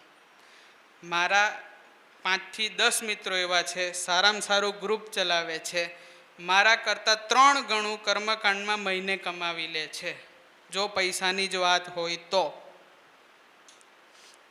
પતંજલિ કહે છે, બ્રાહ્મણેન નિષ્કારણેન ષડંગો વેદો ધ્યેયો જ્ઞેયશ્ચ. બ્રાહ્મણે પોતાનો કોઈ પણ સ્વાર્થ રાખ્યા વગર 6 અંગ સહિત પોતાના વેદનું અધ્યયન કરવાનું જ છે. કેટલા કરાવીએ છીએ? તો સૌથી પહેલું તો પાપ આપણને આ જ લાગી જાય કે બ્રાહ્મણના કુળમાં જન્મને આપણે પોતે નથી ભણ્યા, આપણા દીકરાઓને પણ વેદ નથી ભણાવતા. નિષ્કારણ કીધું છે. કર્મકાંડ કરશે, પૈસા કમાશે, એ તો કારણ થઈ ગયું. આ ના વિચારીને પણ વેદ ભણાવવો જોઈએ એવું કહે છે પતંજલિ. આપણી પાસે તો પ્રયોજન છે, કારણ છે, છતાં પણ આપણે નથી કરતા. તો આવી જે અમુક પ્રકારની માનસિકતાઓ છે એ આપણે જ છોડવાની છે, આપણી ફ્યુચર જનરેશન બેટર થાય એના માટે. સારી પાઠશાળામાં ભણાવો. હું પાઠશાળાનો પણ આગ્રહી નથી. પાઠશાળાઓ પણ હવે એટલી આધુનિક થઈ ગઈ છે કે જે પહેલાંનું ફોર્મેટ હતું કે બધા એવું વિચારતા હતા કે ત્યાં તો કામ કરશે ને શું શીખશે ને ખાલી વેદ ગોખણિયું બનીને આવશે ને. હું એ જ પાઠશાળાની પ્રોડક્ટ છું. અને મારાથી મોટું ઉદાહરણ મારે બીજા કોઈ મારા ગુરુજી છે જે પહેલાં બોલીને ગયા, એ મારા કરતાં પણ વધારે પહોંચ્યા છે. તો એવું કોઈ પણ માનસિક બેરિયર રાખવાની જરૂરત નથી. બીજું, દીકરાઓને સાયન્સ લેવડાવવું જ જોઈએ. 100% સાયન્સ લેવું જોઈએ, કોઈ વાંધો નથી. એની સ્થિતિ પણ તો જાણી લો, શું એ સાયન્સને લાયક છે? બિચારો 2-3 વખત સુધી ફેલ થઈ જાય છે, છતાં પણ તમે એને વિષય જ નથી છોડાવતા. કેમ? તો કે ના, દીકરો તો બનશે એન્જિનિયર અથવા ડૉક્ટર. 3જી વખત ફેલ થયો ને, એમાં પહેલી વખતની ભૂલ એની પોતાની છે, બીજી 2 વખતની પેરેન્ટ્સની છે. પહેલી વખતમાં અંદાજો આવી જાય. દુનિયામાં સૌથી પહેલાં મા બાપ આવ્યા, એમણે 50 વર્ષનો અનુભવ આ પૃથ્વી ઉપર લઈ લીધો છે. તો શું એમને પહેલી વખતમાં ના ખબર પડી? એક્સેપ્શનલ કેસ હોઈ શકે છે. એકાદ દીકરો કદાચ એકાદ વખત એકાદ પેપરમાં રહી જાય અને સાયન્સ લેવડાવો, નો ડાઉટ, પણ ખબર જ હોય કે આ ચાલશે કે નહીં ચાલે. મને બહુ હતું મારે સાયન્સ ભણવું, મારા પપ્પાને ખબર હતી આ નહીં ચાલે, મૂકી દીધો તો પાઠશાળામાં. તો આવો નિર્ણય એઝ અ પેરેન્ટ લઈ શકાય અને લેવાનો જ હોય. તમે તમારા દીકરાના દુશ્મન તો નથી. એ કરીને એને તમે શૈક્ષણિક સહાયતા આપો જ છો, આર્થિક રીતે મજબૂત માનો છો. ઓલા 1000 રૂપિયાનો પ્લમ્બર તમને સારો લાગ્યો, કોઈક જગ્યાએ 15,000ની ઇન્ટર્નશીપ કરે એ તમને સારું લાગે છે, પરંતુ દીકરો ઘરમાં રહીને સારો પોતાનો આખો વેદ ભણીને ગર્વ કરી શકાય એવી વસ્તુમાં કદાચ 1 મહિનામાં 10,000નું કર્મકાંડ થયું હોય તો એ પસંદ નથી. તો આપણી માનસિકતા ક્યાં છે? કેમ કે આપણને બધાને એવું માઇન્ડની અંદર ફિક્સ છે કે જે ઇંગ્લિશ લોકો કે એ સાચું, જે વેસ્ટર્નાઇઝ થઈને આવ્યું એ સાચું. પાંડુરંગ દાદા એક વાક્ય બહુ સરસ બોલે છે. શું બોલે છે? યત સાહેબોક્તમ તદેવ પ્રમાણમ. આપણે અહીંયા પતંજલિએ આમ કીધું, યાજ્ઞવલ્ક્યજીએ આમ કીધું, ના, એની વેલ્યુ નથી. ડૉક્ટર સ્મિથ શું બોલ્યા? તો આપણી માનસિકતા જ આ થઈ ગઈ છે. ડૉક્ટર સ્મિથે કીધું એટલે પ્રમાણ છે, બાકી યાજ્ઞવલ્ક્યની શું ઓકાત? આપણે આવું વિચારતા થઈ ગયેલા છે. આપણે આપણા દીકરાઓને આવી વસ્તુ ભણાવવા નથી માગતા. આ સિવાય જો જનરલ સ્ટ્રીમની અંદર જો તમે ભણતા હોય તમારા બાળકો, તો એના માટે પણ કોલેજીસની અંદર SSIP, EDP આવા પ્રોગ્રામ્સ થાય છે. SSIP છે એટલે કે સ્ટુડન્ટ સ્ટાર્ટઅપ ઇન્ટર્નશીપ પ્રોગ્રામ. એટલે કે સ્ટુડન્ટ પોતાનો કોઈક વિચાર લાવે એ એના શિક્ષકને કહેશે, એમાં એ શિક્ષક એને પ્રપોઝલ બનાવવામાં મદદ કરશે, એ લોકો ગુજરાત સરકારને સબમિટ કરશે અને એ સંદર્ભમાં ગુજરાત સરકાર એને શરૂઆતમાં 4 લાખની સહાય અને જો વિચાર સારો હશે તો 40 લાખથી 1 કરોડ સુધીની સહાય આપે છે. એવી જ રીતે એન્ટરપ્રેન્યોરશિપ ડેવલપમેન્ટ પ્રોગ્રામ આ પણ એક એનો જ ભાગ છે. તો હું વારંવાર કહું છું, આર્થિક સહાયની વિદ્યાર્થીને ટેકનિકલી જરૂરત નથી, એને બૌદ્ધિક સહાયની જ જરૂરત છે. આર્થિક સહાય સરકાર ભરીને આપે છે, ખાલી 2 યુટ્યુબના વિડીયો જોઈ લેવાની વાર છે, પણ આપણે એ નથી કરતા. ભણવા સંદર્ભનું હશે એ આપણે કોઈને નથી કરવું.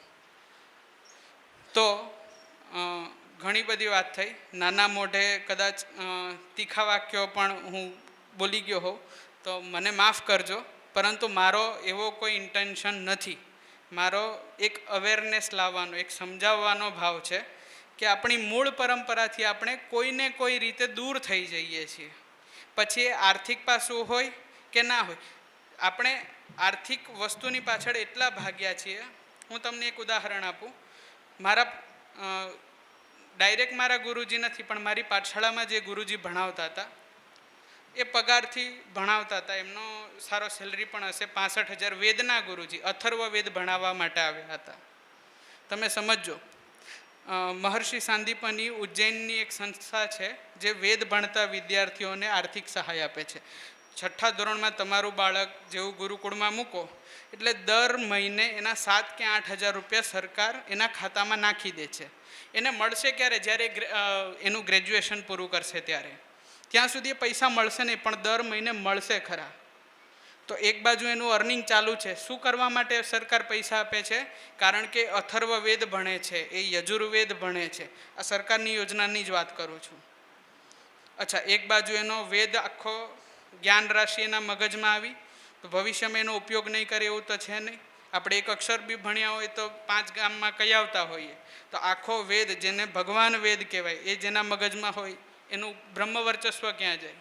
આવું બાળક જેની પાસે ગ્રેજ્યુએશન થતાં એક સારી એવી લમસમ અમાઉન્ટ પણ છે, એ વિદ્યાર્થી ગ્રેજ્યુએશન પોતાના વિષયમાં કરી શકે છે, ચાહે સંસ્કૃતમાં, ચાહે એને જે ગમતો હોય એ વિષયમાં. તો એક અમાઉન્ટ છે, ઓલરેડી નોલેજ છે, અને હવે જે વિષયમાં આગળ વધવું હોય એ વધવાની તક પણ છે. હવે એવા જે મારા ગુરુજી છે, એ મારી પાઠશાળામાં સારો પગાર, એમનો રહેવા જમવાનું બધું ફ્રી, બધું હોવા છતાં મારી પાઠશાળા છોડી એક બેચ તૈયાર કરી અને પોતાના ગામમાં જતા રહ્યા. કેમ ગયા? મારે કોઈના અનુદાનથી પાઠશાળા નથી ચલાવવી. પોતે પોતાની, આ હું કંઈ સતયુગની વાત નથી કરતો, આ લાઈવ એક્ઝામ્પલ છે.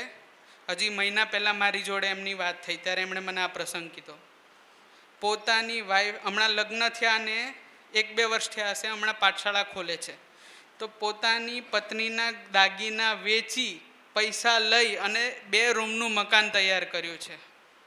એની અંદર 4 થી 8 બ્રાહ્મણના દીકરાઓને રાખે છે. શું કરે છે? વેદ ભણાવે છે. આપણે આ બ્રાહ્મણના વંશના લોકો છીએ અને ક્યાં નાના થોડા પૈસા માટે, હા 100% આપણે એવું બોલવું જોઈએ કે જેની પાસે પૈસા આવી જાય ને એ આવી વાતો કરી શકે. મારી સામે ઉદાહરણ છે, પૈસા નથી અને છતાં પણ બ્રહ્મ વર્ચસ્વનું કામ કરે છે, બ્રાહ્મણ માટેનું કામ કરે છે. આવી તો અગણિત સંસ્થાઓ હું તમને ગણાવી દઉં. ગોવાની અંદર દેવદત્ત પાટીલજી છે, એ એમના ઘરે દીકરાઓને રાખીને ન્યાયાદી દર્શનો ભણાવે છે. આ સિવાય છત્તીસગઢની અંદર પુષ્પા દીક્ષિતજી છે. આ બધાના નામ તમે સાંભળજો, યુટ્યુબ પણ કરી લેજો. પોતાના ઘરની અંદર નાના બચ્ચાઓને રાખી અને વ્યાકરણ ભણાવે છે. કેવી રીતે ભણાવે છે? પોતાના ઘરનું કામ તો ચાલુ જ હોય, સામાન લેવા પણ જવાનું હોય. 5 છોકરાનો પાઠ લેવાનો હોય તો ગાડીમાં બેસાડી દે, ચલો ગાડીમાં જતા પાઠ લે, ત્યાંથી આવતા પાઠ લે. એ છોકરાઓ બદલાઈ જાય, એમનો અભ્યાસનો સમય ચાલુ થઈ જાય, રસોઈ બનાવતા બીજા વિદ્યાર્થી ચાલુ હોય. આટલા 80 વર્ષના દાદીજી છે, પદ્મશ્રી છે, 80 વર્ષના છે અને વ્યાકરણનું અધ્યાપન આવી રીતે કરાવે છે. એ બી બ્રાહ્મણ છે. અચ્છા, પોતાના દાદાજી, એમના પોતાના દાદાજી દીક્ષિત, એમની સરનેમ છે દીક્ષિત. વ્યાકરણ શાસ્ત્રની અંદર ભટ્ટોજી દીક્ષિતે વૈયાકરણ સિદ્ધાંત કૌમુદી ગ્રંથની રચના કરી. એમનું ખંડન કરે છે, પોતાના દાદાજીના બધા મતનું પોતે ખંડન બી કરે છે પાછા. અને એનો એ ગર્વ લે છે. ગર્વ નેગેટિવ નથી, પોઝિટિવ ગર્વ છે કે મારા દાદાજીએ તો અહીંયા સુધીનું કામ કર્યું પણ ખોટું હતું, હવે હું સાચું દેખાડું છું. આપણે આવા બ્રહ્મવર્ચસ્વી ક્યારે બનીએ? ખાલી રાષ્ટ્રગીત આ બ્રાહ્મણો બ્રહ્મવર્ચસી જાયતામ બોલવાથી નથી થતું. આ ત્યાગ, આ વૈરાગ્ય બ્રાહ્મણના હૃદયમાં પહેલેથી જ છે. બસ એને જાગૃત કરવાની જરૂરત છે. જ્યાં સુધી આપણે આપણી કક્ષાએ, આપણા દીકરાને તો આપણે ભણાવવાના જ છીએ, પણ સાથે સાથે જે કોઈ જરૂરિયાતમંદ, હવે હું તો થોડો ઉદાત્ત ભાવનાવાળો છું, તો હું તો એમ માનું કે એમાં બ્રાહ્મણ ક્ષત્રિય પણ ભૂલી જાઉં. બ્રાહ્મણ એ કોઈ વ્યક્તિ વિશેષ કે કોઈ જગ્યા કે કોઈ વ્યક્તિનું નામ નથી. બ્રાહ્મણ કોણ છે? વ્યાસજી બ્રાહ્મણ હતા, વાલ્મીકી બ્રાહ્મણ હતા. તો બ્રાહ્મણ કોણ છે? બ્રહ્મણી ચરતી ઇતિ બ્રાહ્મણ, જેણે બ્રહ્મનું અનુસંધાન કરેલું છે. બ્રહ્મવિદ બ્રહ્મૈવ ભવતી, જે બ્રહ્મને જાણે છે બ્રાહ્મણ બ્રહ્મ જ પોતે બની જાય છે. આપણે આ પરંપરાનું અનુવહન કરવાવાળા લોકો છીએ. ક્યાં નાની મોટી સહાયતા, વિદ્યાર્થીઓને શૈક્ષણિક સહાય એ શબ્દ જ બાય ડિફોલ્ટ ખોટો છે. સહાય હોય જ ના. મેં કીધું ને, બ્રાહ્મણે તો નિષ્કારણ ભણવાનું છે, એને કેવી સહાયની જરૂરત? પરંતુ છતાં પણ આપણે અત્યારે જે કોઈ સ્થિતિ આવ્યા છે, અહીંયાથી હંમેશા ઉર્ધ્વજ્વલનમ હવિર્ભુજ એવું કહેવાય. અગ્નિનું ઉર્ધ્વજ્વલન પ્રસિદ્ધ છે. અને બ્રાહ્મણ અને અગ્નિ આ બંને મુખાદિન્દ્રશ્ચાગ્નિશ્ચ પ્રાણાદ્વાયુરજાયત, બધા આ પરમ તત્વના મુખમાંથી આવેલા લોકો છે. તો આપણે બધા એક સમાન, એક પરમાત્માનું મુખ છીએ, જ્યાંથી અગ્નિ પણ નીકળેલો છે. તો એવું જે તેજ છે એ આપણે સૌ ધારણ કરીએ, આપણી જનરેશન્સને એ પાસ ઓન કરીએ, અને આવી રીતના બ્રહ્મવર્ચસ્વી બનીએ તો પછી લગભગ સહાય લેવાની જરૂરત નહીં રહે. અને અલ્ટિમેટલી જે પૂર્વ વક્તાઓએ કીધું કે આપણે સહાય આપવાની છે, શરૂઆત બધું બ્રાહ્મણોએ જ કરેલી છે. બ્રાહ્મણોએ ભણાવ્યું ત્યારે તો આખો વર્ગ ભણતો થયો, ત્યારથી જાણતો થયો. બ્રાહ્મણે પોતાનું છોડ્યું એટલે પાછો આ સ્થિતિ આવી ગયો છે. પાછો પકડી લેશે, પાછો ઉપર જતો રહેશે. બાકી રસ્તાઓ ભગવાન પોતાની રીતે કરતા જ હોય છે. ભગવાને બુદ્ધિ આપેલી છે, દરેક બ્રાહ્મણને વધારે આપેલી છે, એનો ઉપયોગ વ્યવસ્થિત કરવાનો છે. નાના મોઢે કોઈ વધારે કડવી વાત કહેવાઈ ગઈ હોય, અન્યથા ના વિચારતા. તમારો જ બાળક છું અને એવું માની અને માફ કરજો. ખૂબ ખૂબ ધન્યવાદ. ખૂબ ખૂબ સુંદર રજૂઆત કરી ભાઈશ્રીએ. ખૂબ સારું સંભાષણ રહ્યું. આપણા મૂળ અને પકડવાની વાત કરી, ઘણી બધી વાતો સાથે. ખૂબ સારું. આ મથામણ જે છે મૂળ, કારણ કે જ્યાં સુધી વૈદક એટલે મેડિકલ અને એજ્યુકેશન શિક્ષણ બ્રાહ્મણો પાસે હતા ત્યાં સુધી સસ્તા હતા ને ઇઝી અવેલેબલ હતા, અને સમાજ સુખી હતો. જેવું આ બધી નીતિગત બદલાવ થયા, નીતિઓ સરકારી નીતિઓ ફરી અને આપણે દૂર થતા ગયા, એમ આ બધો ધંધો થઈ ગયો. આ સ્થિતિમાં આપણે સર્વાઈવ કેમ કરવું એની મથામણ કરવા જ આપણે ભેગા થયા. બરાબર. આપણે જાણીએ છીએ, તમે જેમ કીધું એમ ખૂબ સરસ કીધું કે આપણે બધું મેળવશું પછી આપણે સહાય મેળવવાની જરૂર જ નહીં રહે. એમ તો ભગવાને ગીતામાં પણ કીધું કે ફળની આશા ન રાખતા, પણ એવું આપણે રાખતા નહીં. મહિનો પૂરો થાય એટલે પગારની આશા તો હોય જ. આ તકલીફ જ છે, એ સમજણ સુધી પહોંચવા માટેની આ મથામણ માટે જ ભેગા થયા. એમાં તમારી જેવાનું માર્ગદર્શન અમને મળે અને કંઈક રસ્તો મળે એ અમને પથ દેખાય. ખૂબ સરસ.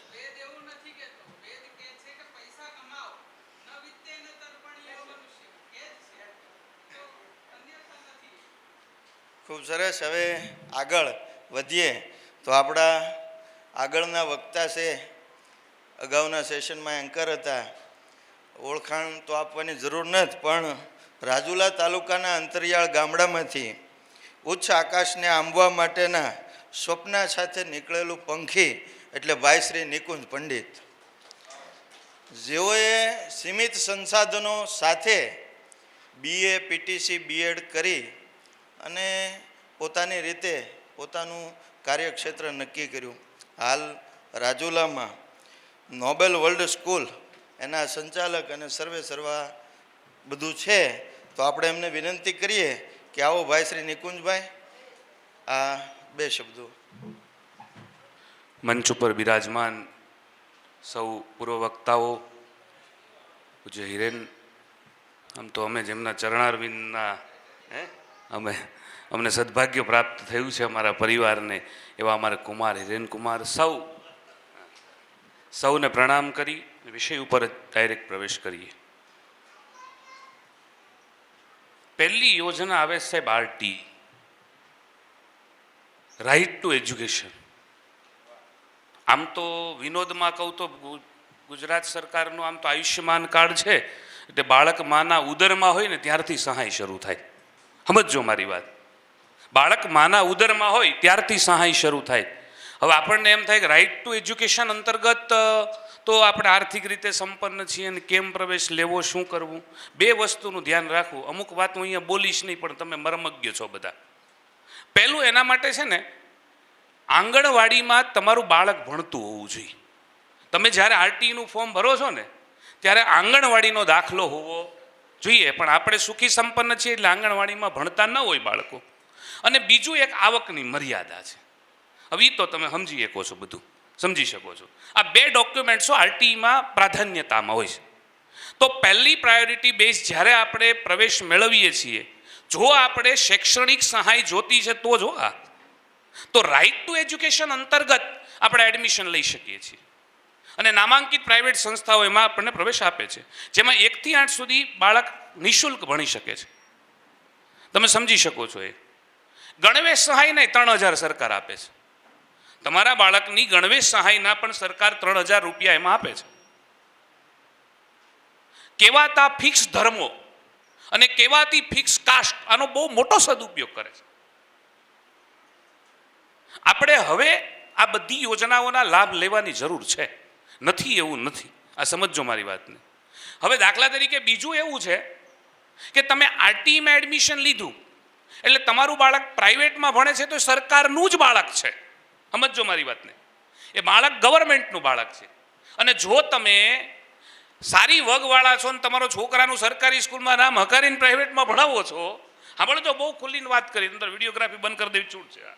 સમજો મારી વાત. હા, જો ભણે છે તો 5મા ધોરણની અંદર CETની એક્ઝામ આવે છે, કોમન એન્ટ્રન્સ ટેસ્ટ, કે જે અંતર્ગત તમારા બાળકને 5મા ધોરણની અંદર, આ જો ફિક્સ પર્ટિક્યુલર સંવિધાનમાં એવું ક્યાંય નથી લખ્યું બ્રાહ્મણના બાળકને શૈક્ષણિક સહાય. આ તો બધાને લાગુ પડે છે. એ CETની અંદર એના મેરિટ લિસ્ટમાં આવે એટલે 6થા થી 12મા સુધી એમને સંપૂર્ણ ખર્ચ સરકાર આપીને ભણાવે છે ભાઈ. એ પછી રક્ષા શક્તિ રેસિડેન્શિયલ સ્કૂલ હોય, જ્ઞાન શક્તિ હોય, એમાં એને એડમિશન આપે છે સરકાર. જે તે સ્કૂલને વાર્ષિક 60,000 રૂપિયા આપે છે. એનો હોસ્ટેલ સાથે રહેવાનો ખર્ચો ગવર્મેન્ટ ભોગવે છે. સમજી શકો તમારી વાત. પણ એના માટે 3જા ધોરણથી પ્રિપેર થવું જોઈએ. એના માટે આ વસ્તુ મહત્વની. જેમ નવોદય અગત્યનું છે, જેમ બાલાસડી સૈનિક સ્કૂલ મહત્વની છે, એવી રીતે આ પણ મહત્વનું છે. સમજો મારી વાત. ઇમ્પોર્ટન્ટ CET છે પ્રાઇમરીની અંદર હોય તો. આ વાત સ્કિલની છે એટલે હું પર્સન્ટેજ ઉપર નથી જતો, ચોખવટવાળી વાત. આજે આપણી અંદર માનસિકતા છે કે 99 PR લાવવાના એટલે લાવવાના જ. એને ઓપોઝિશનમાં છું હું તમને એ વસ્તુ કહું છું કે અમરેલી જિલ્લાના દુધાળાથી નીકળેલો એક માણા, કે જે માણા પાસે ભણતરના નામે 0 હતું અને કલા કૌશલ્યની સ્કિલના કારણે હરે કૃષ્ણ એક્સપોર્ટ સુરતમાં કર્યું, સૌજીભાઈ ધોળકિયા. સમજી શકો છો તમે. હું એમ નથી કહેતો કે તમે પર્સન્ટાઇલની કે પર્સન્ટેજની દોટમાં તમારા બાળકને દોડવો, એનો હું નથી કહેતો. એક છોકરો છે, એ ગાડીમાં બેઠો છે, શૈલેષ અકપરિયાનું વાક્ય છે, જેને છે એને અર્પણ કરીએ, આપણા નામે ન ચડાવાય. એક છોકરો એના બાપાને બે ગાડીમાં જતા હોય છે, એટલે એના બાપા એને કહે છે કે તું મહેનત કર, મહેનત થોડીક. ફલાણાના છોકરાને 92% આવ્યા, કે ખબર નથી પડતી, મહેનત કરવી જોઈએ તારે. તો કે કઈ વાંધો નહીં પપ્પા. તો એ વેગનર લઈને જતા હતા, તે આગળ એક મર્સિડીઝ વાળો થઈ ગયો. તો છોકરાએ કીધું પપ્પા મર્સિડીઝ વાળો કેમ આગળ થઈ ગયો? એ કે બેટા તને ખબર ન હોય, એનું એન્જિન બહુ પાવરફુલ હોય. છોકરો કે પપ્પા હું એ જ કહું છું. સમજી ગયા તમારી વાત? હું એ જ કહું છું કે જે ક્ષમતા છે એને સિદ્ધ કરો. અનુપમ ખેર એવો માણસ કે જે ફેલ થયેલો હતો. ટકાવારી અગત્યની છે.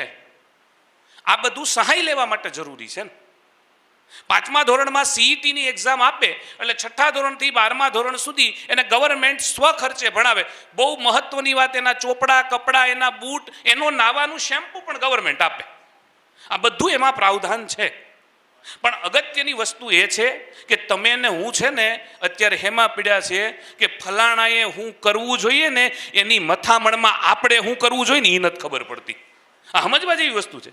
આ કોમન એન્ટ્રન્સ ટેસ્ટ દીધી 6 થી 8માં, એના એ જ બાળકને જ્ઞાન સેતુ એમ પેનલમાં આવતી કોઈ પણ સ્કૂલ હોય, એમ પેનલ લિસ્ટ આવે આખું, એમાં તમે પ્રવેશ લ્યો તો એમાં એને સહાય મળે. ચાલો તમારે 8મા સુધી નથી લેવી સહાય, તમારું બાળક ગવર્મેન્ટમાં ભણે છે અથવા છે, તો ત્યારબાદ જ્ઞાન સાધના યોજના છે ગવર્મેન્ટની, કે જેમાં દર વર્ષે સરકાર 22,000 રૂપિયા આપે છે.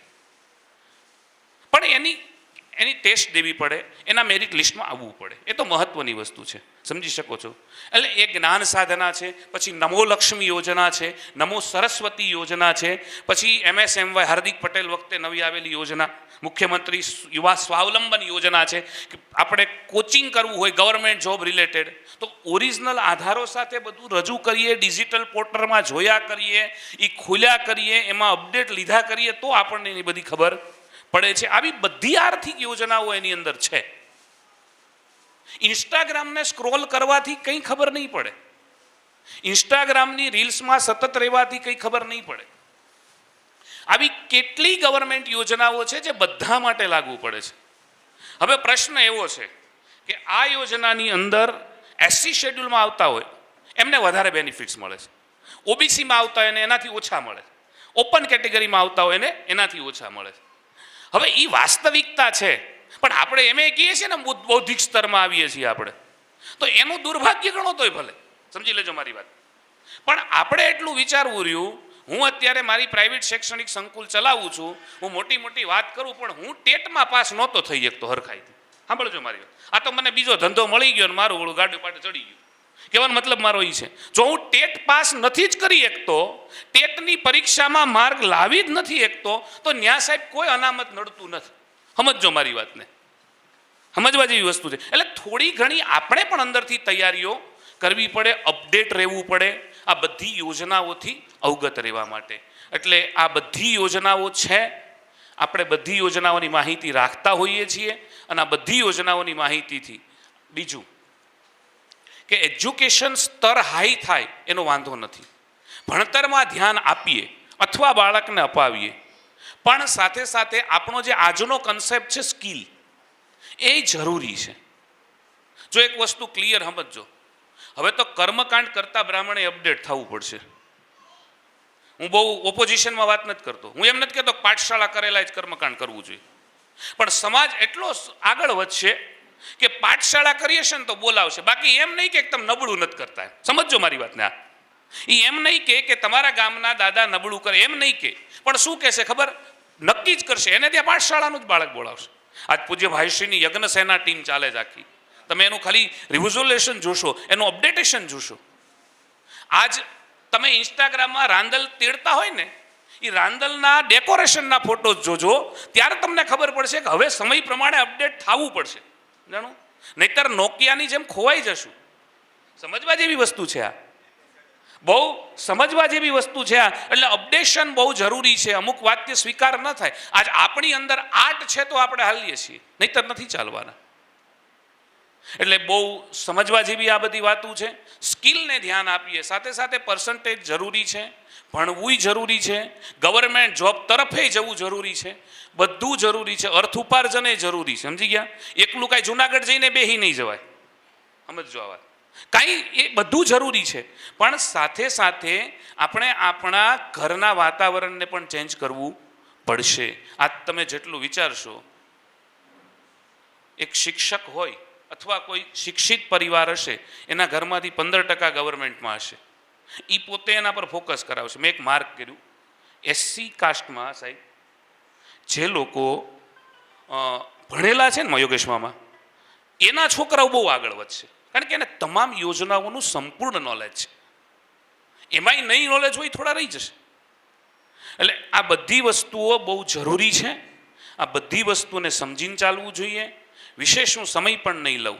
જે મને જરૂરી લાગ્યું આપ સૌને કહેવું એ મેં આપ સૌ સમક્ષ કીધું છે. છેલ્લે એક નાનકડી વાત કરી અને હું મારું આખું જે કાંઈ ઉદ્બોધન છે એ પૂર્ણ કરીશ. ખાસ એક શ્રદ્ધા, એક સમજણ અને એક વિષય વસ્તુ, આ 3 વસ્તુ લઈને આપણે ચાલીએ એટલે આપણને ક્યારેય તકલીફ થતી નથી. ડૉક્ટર આઈ કે વીજળીવાળાનો એક પ્રસંગ છે. ડૉક્ટર આઈ કે વીજળીવાળા સાહેબ કહે છે કે એક નાસ્તિક પ્રોફેસર હોય અને એ નાસ્તિક પ્રોફેસર આખો આવો હોલ ભરીને બેઠો હોય અને એ હોલની અંદર દર વર્ષે એવું જ શીખવે કે ઈશ્વર નથી, ગોડ ઇઝ નોટ હિયર, ભગવાન નથી. પણ હવે મારી એવો કોઈક ડરાવણો માસ્તર હોય, એ પોતે આવું વાતાવરણ બનાવે એટલે વિદ્યાર્થી સામે બોલે નહીં કે હા યુ આર રાઈટ, ભગવાન નથી. આ વાતાવરણ બનતું ગયું અને આખું કોલેજ કેમ્પસ નાસ્તિક થતું ગયું. અંતિમ વર્ષની સભા ભરાણી. એ સભાના અંતમાં જ્યારે એ પ્રોફેસર બોલવા ઊભા થઈને કે ભગવાન નથી, ત્યારે કોઈક જિજ્ઞાસુ અને આક્રમક વિદ્યાર્થી, કોઈ ક્રાંતિકારી જિજ્ઞાસુ અને આક્રમક વિદ્યાર્થી આવીને બોલ્યો કે સાહેબ તમારો આદર કરું પણ ભગવાન છે. તો કે એની સાબિતી શું? તો એણે કહ્યું કે તું સાબિતી દે. તો વળી સાહેબે એવું કીધું કુમાર કે આ ચોક છે ને મારા હાથમાં, જે ચોક, એ ચોક મારા પગના બૂટમાં પડે ને તો માનું. હવે એ ચોક, પગનું બૂટ, એમાં પડવું અને એને ભગવાનને કાંઈ કૂતક હનાનનો ક્યાંય સંબંધ નથી. સમજો મારી વાત. પણ ઓલાની શ્રદ્ધા ને, ઓલાની શ્રદ્ધા, એણે કહ્યું હા ઓકે, કે અહીંથી ચોક નાખો એટલે ચોક બૂટમાં જ પડે નીચે. એ કે તો કે તો હું સ્વીકારી લઉં. સાંભળજો. હા, હવે એ વ્યક્તિએ ચોક ફેંક્યો, કારણ એટલું કે હવાની સહેજ લેરખી આવી અને એ ચોક બૂટના પગના બૂટમાં વયો ગયો. આખો હોલ તાળીઓથી ગુંજી ઉઠ્યો. ન્યા કેટલી શ્રદ્ધા છે, સમજો મારી વાત. નાસ્તિકતામાં પડ્યા હતા એટલા માટે. બસ સમજવા જેવી વસ્તુ એટલી જ છે કે થોડીક અત્યારની યોજનાઓની સમજણ રાખીએ. સમજી ગયા? બહુ બધું ઇન્સ્ટાગ્રામમાં વિડીયોમાં બહુ જ્ઞાન લેવાની જરૂર નથી અત્યારે. આ સમજાવી દઉં તમને. હા, આજ તમને બહુ વિચારીને બોલું છું. આજ મારી જેવા સમજાવવાવાળા ઘણા છે, કારણ કે અમારાય ઘર હાલે છે. સમજવા જેવી વસ્તુ છે, પણ સમજો સાથે સાથે અપડેટ રહ્યો, નોલેજ લેતા લ્યો, બધી યોજનાઓની માહિતી લ્યો. જેટલો ટાઈમ ફેસબુક ખોલવામાં કાઢીએ એટલો ટાઈમ ગુજરાત ડિજિટલ પોર્ટલને આપી દઈએ, એટલો ટાઈમ આરટીઈની માહિતીને આપી દઈએ એટલે વાંધો આવતો નથી. બાકી ફલાણો જ્ઞાતિમાં હું કરે છે અને ફલાણાએ જ્ઞાતિમાં હું કરવું જોઈએ, એમાં રહેવું તો આરટીઈના ફોર્મની તારીખ વહી જાય. આ સમજવા જેવી વસ્તુ છે. બહુ વિચારીને બોલું છું, આ બહુ તર્કબદ્ધ રીતે બોલું છું. વિશેષ કોઈ વાત ન કરતા. જ્યારે જ્ઞાતિ કાર્યક્રમ કરે ત્યારે યાદ કરે છે. મારી શૈક્ષણિક સંસ્થા રાજુલામાં છે, નોબલ વર્લ્ડ સ્કૂલ. 4 વર્ષથી સંસ્થા ચલાવું છું. મામા સાક્ષી છે, યોગેશ મામા જે સંઘવીમાં છે એના સાક્ષી છે. ટૂંકમાં 4 વર્ષથી સંસ્થા ચલાવું છું. જ્યારે પણ આપ ત્યાંથી નીકળો ત્યારે તમારી સંસ્થા છે એવું ગણીને આંટો મારતા જજો. ચોક્કસપણે એ ભાવ સાથે સૌને વંદન કરું છું. સિતારો કો આંખો મેં મહેફૂઝ રખના, બહુત દેર તક રાત હી રાત હોગી, મુસાફિર હે હમ ભી, મુસાફિર હો તુમ ભી, કિસી મોડ પર ફિર મુલાકાત હોગી. ધન્યવાદ. ખૂબ સરસ નિકુંજભાઈ, સરકારી યોજનાઓની માહિતી આપી. ગુજરાત ડિજિટલ પોર્ટલ, ખાસ કરીને આ વિદ્યાર્થીઓ જેણે ઊંચા હાથ કર્યા હતા કે વિદ્યાર્થીઓ છે ને પાછળથી આવ્યા હોય એ બધા એમાં રજિસ્ટ્રેશન કરાવી દેજો. ખાસ તો આ બધી યોજનાઓ છે ને જુલાઈ સપ્ટેમ્બરથી જ શરૂ થતી હોય એટલે ત્યાં સુધીમાં આપણે EWSનું સર્ટિફિકેટ લાગુ પડતું હોય એ કઢાવી લેવું. વાલીની આવકનો દાખલો, અને જે આધાર કાર્ડને બધા જે ડોક્યુમેન્ટ હોય એ હાથ વગા રાખવા. ઠીક છે, ખૂબ સરસ માહિતી અને સત્ર સારું રહ્યું. આપણા ભાઈ શ્રી હિરેનભાઈ જે એક સમય બોર્ડિંગના જ વિદ્યાર્થી અને બોર્ડિંગના જે વિઝનરી કહેવાય રામદાદા, એમની સાથે એણે બહુ કામ કર્યું અને પછી એમનું કાર્યક્ષેત્ર ગારિયાધાર બનાવ્યું. અને ભાગવતાચાર્ય આપણે બધા જ ઓળખીએ છીએ એટલે કંઈ કહેવાનું ન હોય. એમને વિનંતી કરું કે પ્રસંગને અનુરૂપ 2 શબ્દો કે ભાઈ શ્રી હિરેનભાઈ. ઘણું બધું કહેવાયું છે. સૌ મંચસ્થ જે વિવિધ ક્ષેત્રના અનુભવીઓ છે એને વંદન કરું. આપ સૌને પણ વંદન કરીને 1-2 વાતો હું હમણાં ગાડીમાં આવતો હતો એટલે હું વિચારતો હતો કે કદાચ બોલવાનું કહે તો મારે શું બોલવું. એટલે હું ખરાબ અક્ષરોમાં ચાલતી ગાડીએ થોડા મુદ્દા ટપકાવતો ગયો. એ જ રજૂ કરીશ. મારી કોઈ વાત લગભગ તર્કવાળી નહીં હોય અને વાસ્તવિક. હું કાલે જ વાંચતો હતો દાદા કે એક શિષ્ય એના ગુરુની પાસે જાય છે ને એમ કહે છે કે મને સત્ય વિશે કંઈક કહો. એટલે એના ગુરુ એને પ્રશ્ન કરે છે કે તારે સત્ય વિશે જાણવું છે કે સત્ય જાણવું છે? આ 2 બાબતો બહુ અલગ છે. સત્ય વિશે જાણવું અને સત્યને જાણવું અને સત્યને જીવવું. એટલે હવે પછી જે આનું કન્ક્લુઝન તમે કહો, આ બધા બોલે એમાં હું મારો સૂર પુરાવું જ છું. આ બધાથી વિશેષ કાંઈ મારે તમને કહેવાનું નથી. પણ આ એટલા 3 જે સત્ર થયા છે એનું કન્ક્લુઝન કહો તો એ રીતે 2-5 વાતો હું તમને કરું કે હવે પછીનો સમય કેવો હશે. વાસ્તવિક સમયની હું વાત કરીશ, બરાબર? એટલે હવે પછી જે દિશામાં ભારત આગળ વધી રહ્યું છે એમાં માત્ર ડિગ્રી આધારિત શિક્ષણ નહીં હોય. એ માત્ર કાગળના ચોપાનિયામાં 98 કે 99% પ્રમાણે નહીં હોય હવે. અને એનો સૌથી મોટો ફાયદો આપણે બ્રાહ્મણો લઈ શકશું આવનારા સમયમાં. કારણ કે આપણી પાસે જે સ્કિલ છે એ આપણા ડીએનએમાં છે, એ આપણને કોઈ કાઢી શકે એમ નથી. એટલે એનો સૌથી મોટો ફાયદો. એટલે હવે પછીનું હું એવું માનું છું કે સ્કિલ, ટેકનોલોજી, સાથે સાથે કોમ્યુનિકેશન અને ક્રિએટિવિટી, આ 4 વસ્તુનો સમન્વય હશે શિક્ષણમાં. એટલે નાનપણથી હમણાં બધું બહુ કહેવાનું, મારે એવું કંઈ કહેવું નથી, પણ એક દિશા અને આપણી દશા બદલાવાનો આપણે વાલી તરીકેને એમાં ખાસ કરીને ખરેખર જે લોકો આ દિશામાં આગળ વધ્યા છે અને જે લોકો આના માટે કંઈક કરી શકે છે. જો પ્રફુલ્લ દાદામાં બહુ સારામાં સારી અનુભૂતિ એનો અનુભવ મને જે લાગે છે કે એને ખબર છે કે કયા માણસને કયું કામ સોંપવું જોઈએ અને એટલા માટે એ એક સફળ નેતૃત્વ આપણને આપી શક્યા છે. તો એવા અમારી જેવા છે, કામ હોય ત્યારે ખૂબ કામ હોય, બાકી હાવ નવરા ધૂપ હોય. હા, તો એવા લોકો આમાં ઘણું બધું કરી શકે ને એનો લાભ પણ લઈ શકાય એવું છે. હવે જે શિક્ષણ આવવાનું છે, નો ડાઉટ હું સંસ્કૃતનો વિરોધી નથી, મારા રોટલાય સંસ્કૃતથી જ હાલે છે. પણ હવે પછી જે છે એમાં AI, ખાસ કરીને રિન્યુએબલ એનર્જી, જે નવી આપણે રિસાયકલિંગની વાત છે, એને ઇલેક્ટ્રોનિક વ્હીકલ, પછી એરોસ્પેસની ટેકનોલોજી, નેનો ટેકનોલોજી, એન્વાયરમેન્ટ બાબતની બધી માહિતી. હા, આપણો વેદનો ઋષિ તો કહે જ છે પૃથ્વી શાંતિ, રાપઃ શાંતિ, વનસ્પતય શાંતિ. એ જ વાત છે કે એન્વાયરમેન્ટના શુદ્ધિકરણ સુધી જાય છે.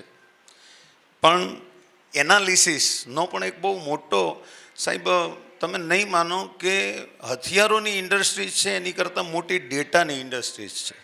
હા, અને એ ડેટાનું એનાલિસિસ કરવાની અત્યારે બહુ એના માટે બહુ તકો છે. હા, એટલે બહુ મોટી ઇન્ડસ્ટ્રીઝ છે. એક દેશનો ડેટા જો કોઈ ચોરી જાય અને એની ઉપર રિસર્ચ કરે તો આખા દેશને ખતમ કરી શકાય એવડી ઇન્ડસ્ટ્રીઝ છે ડેટાની. હું 2-5 દિવસ પહેલાં જ તે કલેક્ટર સાહેબ પાસે વસ્તી ગણતરીની તાલીમ માટે હતો અને મને એ જે વાત કરતા હતા કે આ ડેટાની કોઈ રીતે ચોરી ન થાય એના માટે કેવું કવચ રાખવામાં આવ્યું છે, એ કવચના બધા સ્તર સમજાવતા હતા.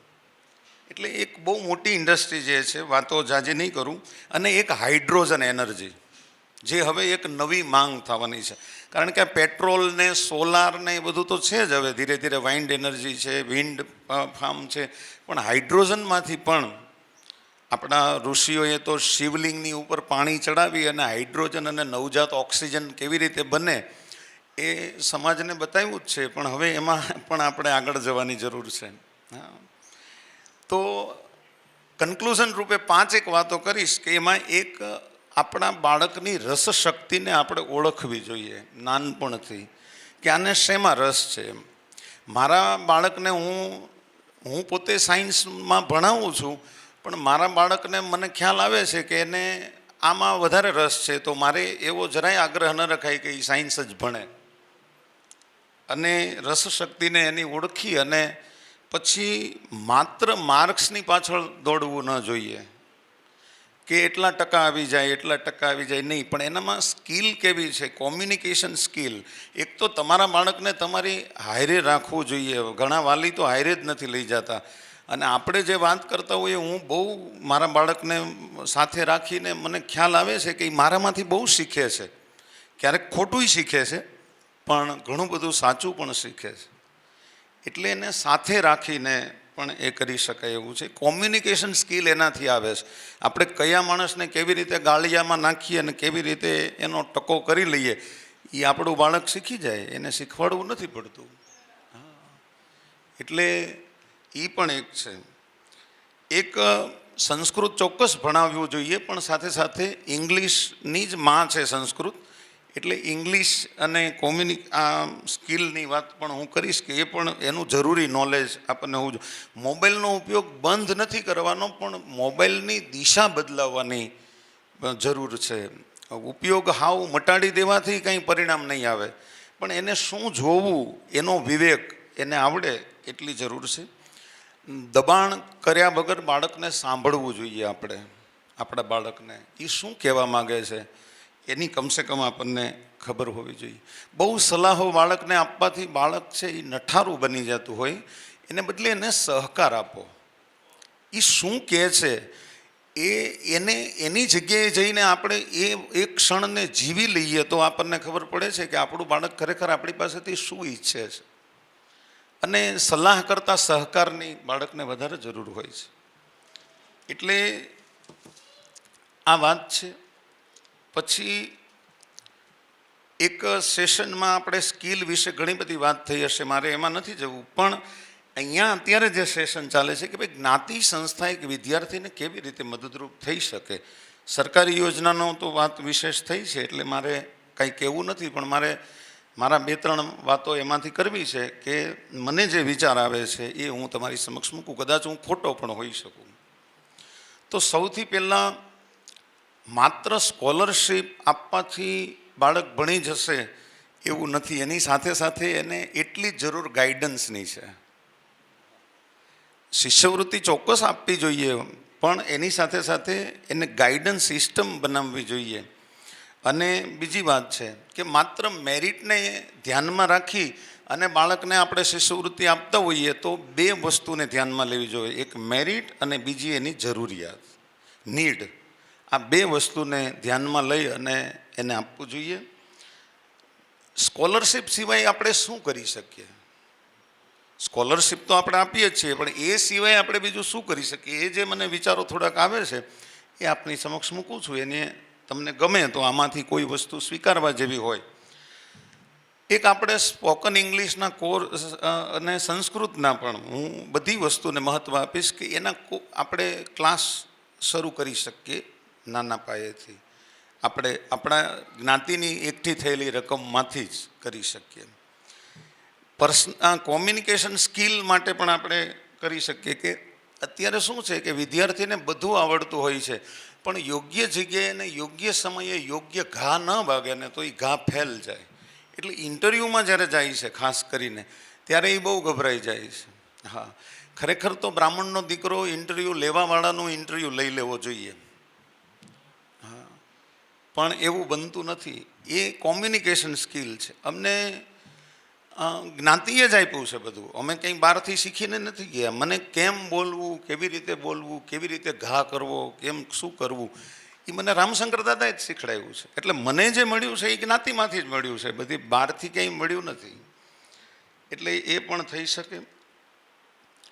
પેરેન્ટ અવેરનેસ માટે પણ આપણે આવું નવું સેશન યોજી શકીએ.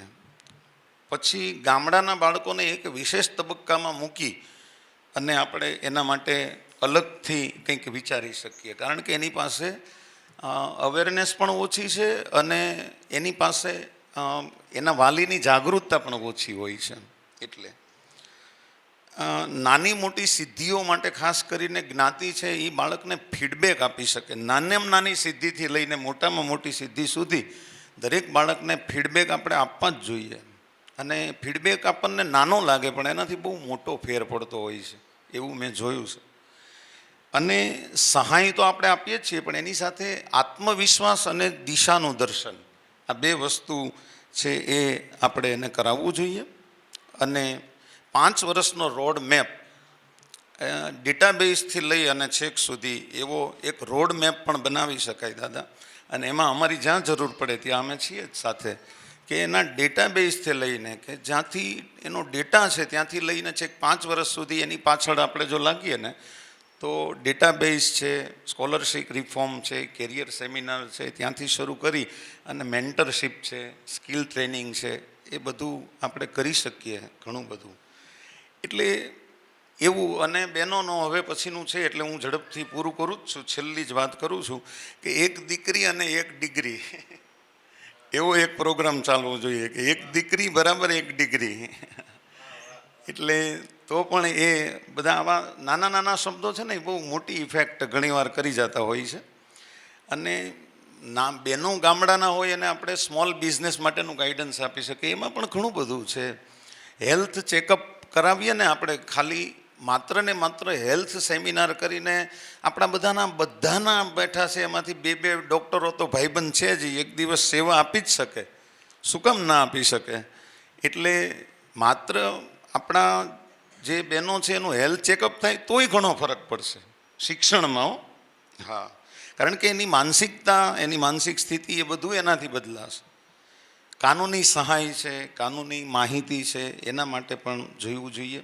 અને સફળ મહિલાઓ દ્વારા, અને એક વસ્તુ તો આપણે એવી રાખવી જોઈએ કે પહેલી પેઢીને કદાચ આપણે તૈયાર કરીએ, પછી પહેલી પેઢી બીજી પેઢીને તૈયાર કરે, બીજી પેઢી ત્રીજી પેઢીને તૈયાર કરે, એમ કરતાં કરતાં ઘણું બધું આમાં આગળ વધી શકાય એવું છે.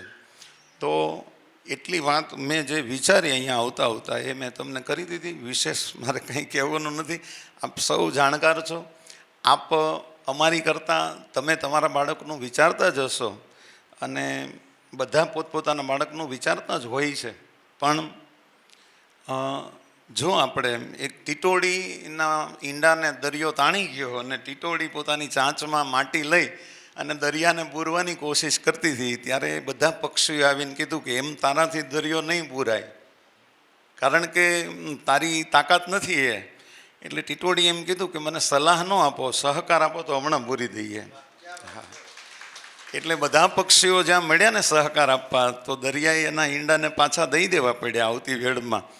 તો સંઘે શક્તિ કલયુગે આપણે ત્યાં છે જ કે જ્યારે એક માણસ વિચારે છે, એનું વિઝન છે, એની પાછળ બધા કામે લાગે.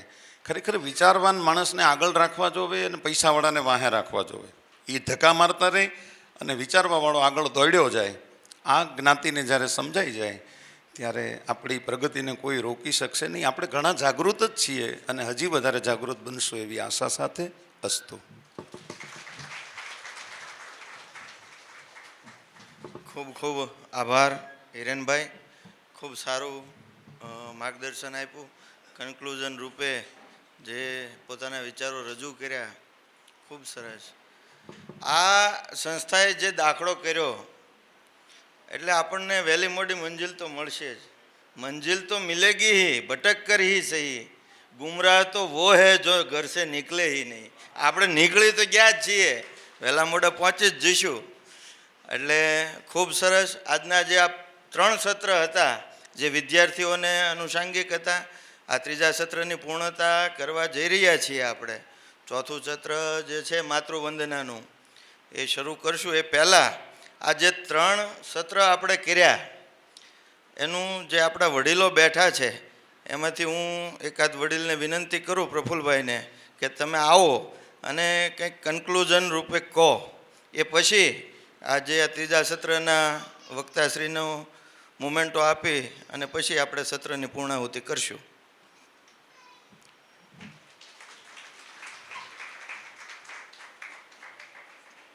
મને એમ થાય કે કન્ક્લુઝન આપણે શું પ્રાપ્ત કર્યું અને આવતીકાલે જે વસ્તુ થવાની છે. હિરેનભાઈએ તો અત્યારે કીધું કે વિદ્વાનોને પહેલાં રાખો, ધનપતિઓને પછી રાખો. અમે એટલે તો આજે વિદ્વાનોને રાખ્યા. આજે અમે ધનપતિને રાખ્યા જ નથી. જેટલા શ્રીમંતો છે એ બધા આવતીકાલે છે.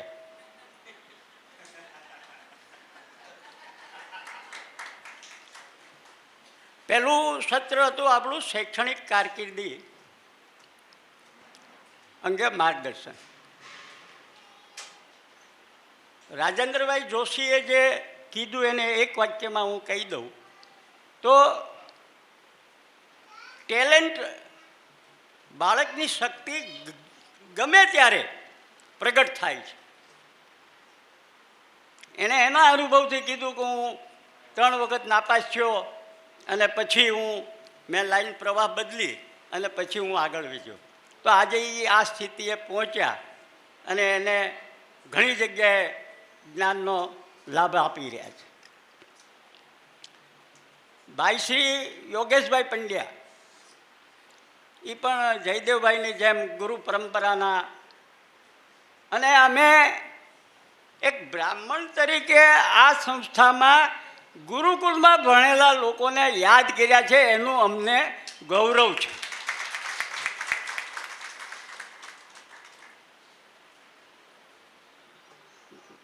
ભાઈ શ્રી યોગેશભાઈએ જે વાત કરી IKS, ઇન્ડિયન નોલેજ સિસ્ટમ, મારા મોબાઈલમાં છે. IKSની આખા ભારતની જે કમિટી છે એ કમિટી સાથે હું જોડાયેલો છું. અને હિરેનભાઈએ જે વાત કરી કે આવતા દિવસો જે થશે એમાં માત્ર ટેકનોલોજી નહીં હોય, એમાં સંસ્કૃત હશે હશે અને હશે. ભારત સરકાર અત્યારે જે પ્રમાણે આગળ વધી રહી છે એમાં ઇન્ડિયન સિસ્ટમને કેવી રીતે નાખવી એના ઉપર બહુ મોટો કવાયત કરે છે. સરકાર તો શું હોય કે એક વખત નક્કી કરે, પછી UGCને આપી દે, ICSને આપી દે. તો મારો એક અનુભવ કહું કે એક રાજ્યની ટેકનોલોજી યુનિવર્સિટીએ ઇન્ડિયન સિસ્ટમને નાખવા માટે વિદ્વાનોને ભેગા કર્યા. તો કે આપણે એમાં ગીતાના પાઠ આપી દઈએ. ગીતા તો આખા ભારતમાં ઉપલબ્ધ છે, વિશ્વમાં ઉપલબ્ધ છે. ઇન્ડિયન નોલેજ એટલે નોટ ઓનલી ગીતા.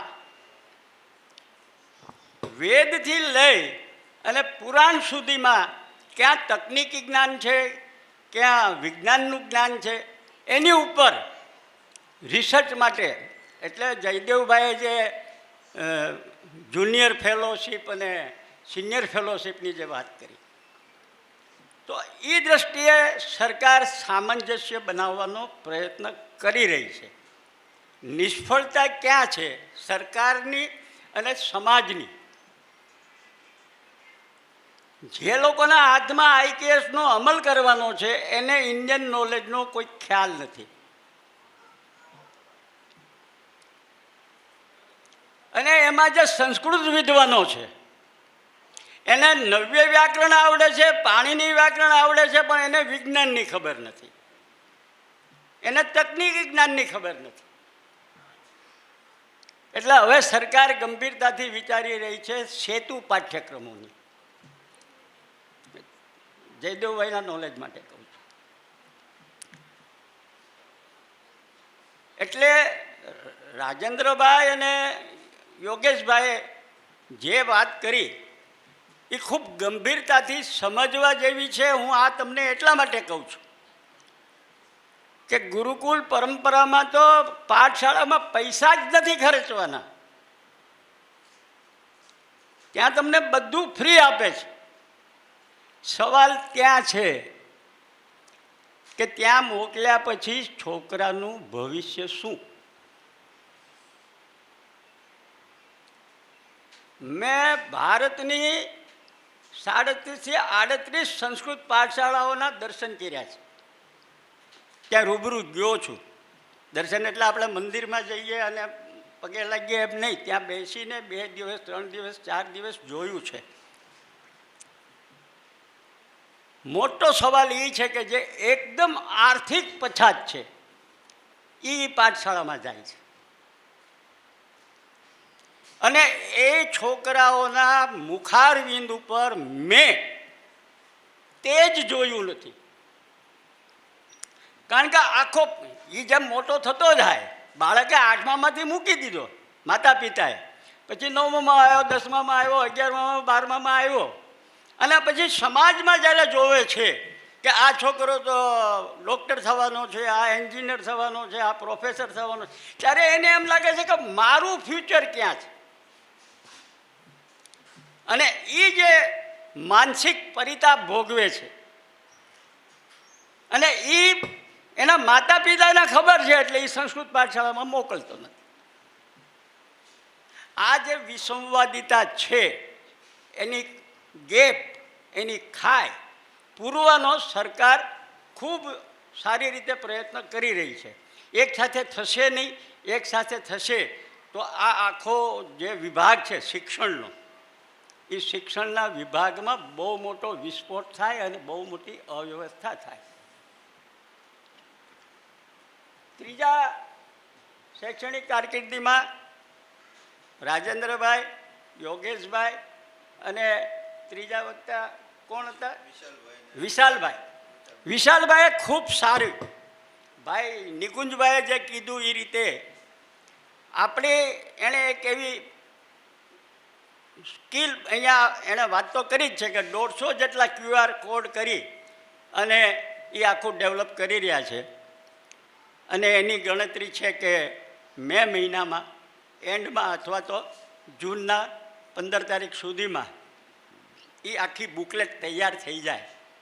અને જેના બાળકો ભણતા હોય એણે 5મામાંથી શરૂ કર્યું છે, જે નિકુંજભાઈએ વાત કરી એ રીતે.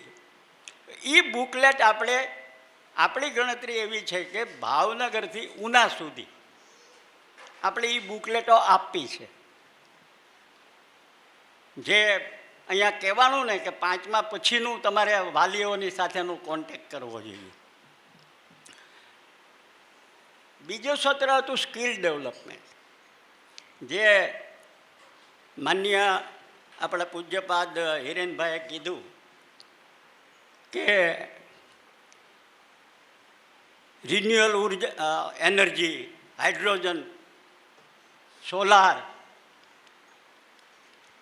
આપણે અહીંયા મહુવામાં રહીએ છીએ, આપણે અહીંયા વાઘનગરના રોડે ITI છે, ત્યાં બ્રાહ્મણ પ્રિન્સિપાલ છે અને ITIમાં ભણતા બાળકને અદાણીમાં પ્લેસમેન્ટ આપે છે. અને અદાણીમાં નોકરી એન્જિનિયર થઈને ઇન્ટરવ્યૂ આપવા જઈને નોકરી લેવી એના કરતાં ITIમાં 10મા પછીનો 2 વર્ષનો કોર્સ હોય, 1 વર્ષનો કોર્સ હોય ને 35,000ની નોકરી મળી જાય.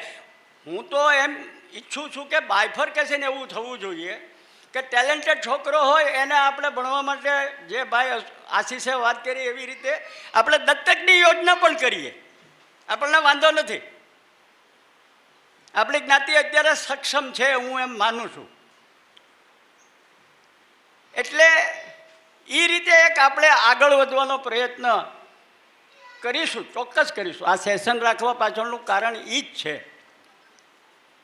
અને મહુવા તો બધે પહોંચી નહીં શકે, મહુવા બધે પહોંચી શકવાનું નથી.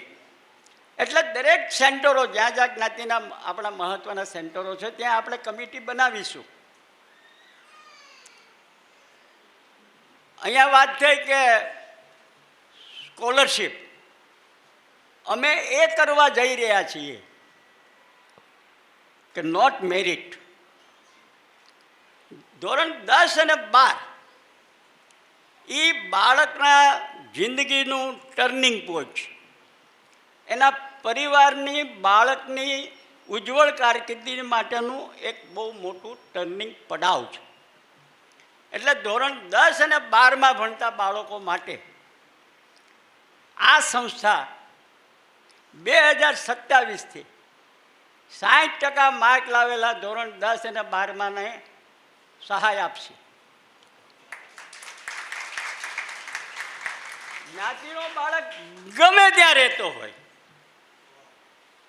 સિંબર સંવાય અવધિત જ્ઞાતિનો બાળક મુંબઈ રહેતો હોય, મહુવા રહેતો હોય, ભાવનગર રહેતો હોય, ઉના રહેતો હોય, સુરત રહેતો હોય, વડોદરા રહેતો હોય, અમદાવાદ રહેતો હોય, એની એપ્લિકેશન આવે અને જરૂરિયાતવાળો હોય તો જે કંઈ ફંડ થશે એ ફંડમાંથી એક એવી સિસ્ટમ ઊભી કરીશું કે એને કંઈક ને કંઈક એમાંથી એને ઉપયોગી સહાય મળી રહે. સરકારની સહાય માટે તો એને પરીક્ષા આપવી પડે, એને ટેસ્ટ આપવા પડે, અને એ ટેસ્ટમાં જો બાળક 5મામાં ટેસ્ટ આપે ને નાપાસ થાય તો હું તો એમ માનું કે ડિપ્રેશનમાં આવી જાય.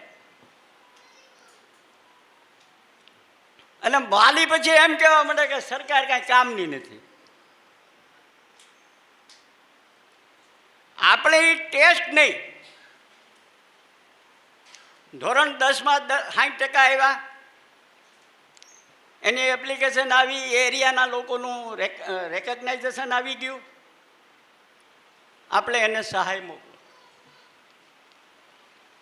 એટલે સ્કિલ ડેવલપમેન્ટ વિષય એટલા માટે રાખ્યો હતો કે સ્કિલ ડેવલપમેન્ટ ITI, અને જ્યારે આપણું બાળક 11મું 12મું કરાવીને 2 લાખ ખર્ચીને 12માં જો 60% આવે તો કાંઈ કિંમત ન હોય તો ધોરણ 10 પછી ડિપ્લોમાના કોર્સ કરો.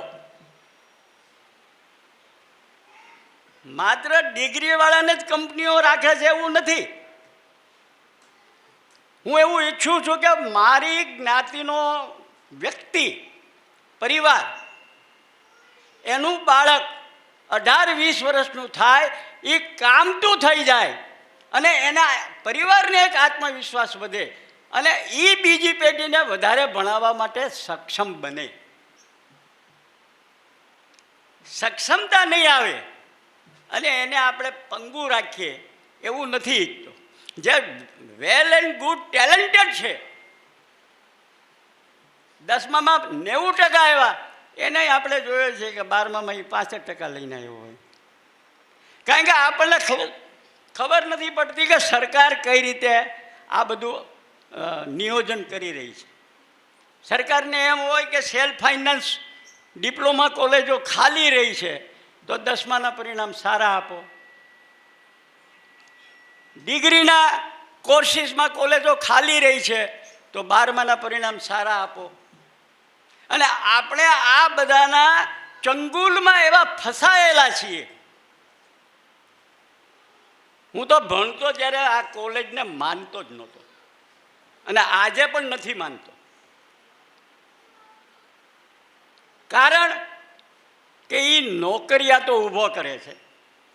મારી વ્યક્તિગત માન્યતા તો એવી છે કે જો બ્રાહ્મણત્વ પ્રાપ્ત કરી લઈને સાહેબ દુનિયાનો કોઈ પણ ધનપતિ કે રાષ્ટ્રપતિ એના ચરણોમાં પડ્યા વગર રહે નહીં. આ બ્રાહ્મણની તાકાત છે. તમારે રિઝર્વેશનની જરૂર ક્યાં છે? ભાઈ જયદેવે બહુ સારી વાતો કરી, પણ સવાલ આ સંવાદિતાના યુગનો છે. તમે જે છત્તીસગઢની વાત કરીને એ પુષ્પાબેનની પાસે હું 7 દિવસ રહ્યો. આજથી 12 વર્ષ પહેલાંની વાત કરું. અને છત્તીસગઢ સરકારે શિક્ષકો, સંસ્કૃતના શિક્ષકો માટે એને ત્યાં ટ્રેનિંગના મોકલતી હતી. ભારતનો કોઈ એવો સંસ્કૃત વિદ્વાન નહીં હોય કે જેના સંપર્કમાં હું આવ્યો નહીં હોઉં. કોઈ પણ મને જે દેખાણું છે એ દેખાણું છે કે જે વિસંવાદિતા છે ત્યાં ભણનારા બાળકને એનું ભવિષ્ય દેખાતું નથી તો શું કરે. અને સરકાર એટલા માટે બહુ ગંભીરતાથી એની ઉપર ચિંતન મનન અને કેવી રીતે એને પ્રયોજી શકાય એનો વિચાર કરી રહી છે. એટલે સ્કિલ ડેવલપમેન્ટમાં ડિગ્રીના બહુ ચોંટોમાં જરૂર લાગે તો ડિપ્લોમા કરો, અને ડિપ્લોમા પછી પણ સરકારે તમારી વ્યવસ્થા કરી છે. તમારે ડિગ્રીમાં જવું હોય તો તમે પાછું ડિપ્લોમાથી ડિગ્રીમાં જઈ શકો. D to D. હા, તો આપણે 11માં 12માના 2 વર્ષ ઘટાડી અને આપણા બાળક કે આપણી દીકરીને એ રીતે એક ટૂંકા સમયમાં પગભર કરાવવાની ભૂમિકા વિચારવી જોઈએ.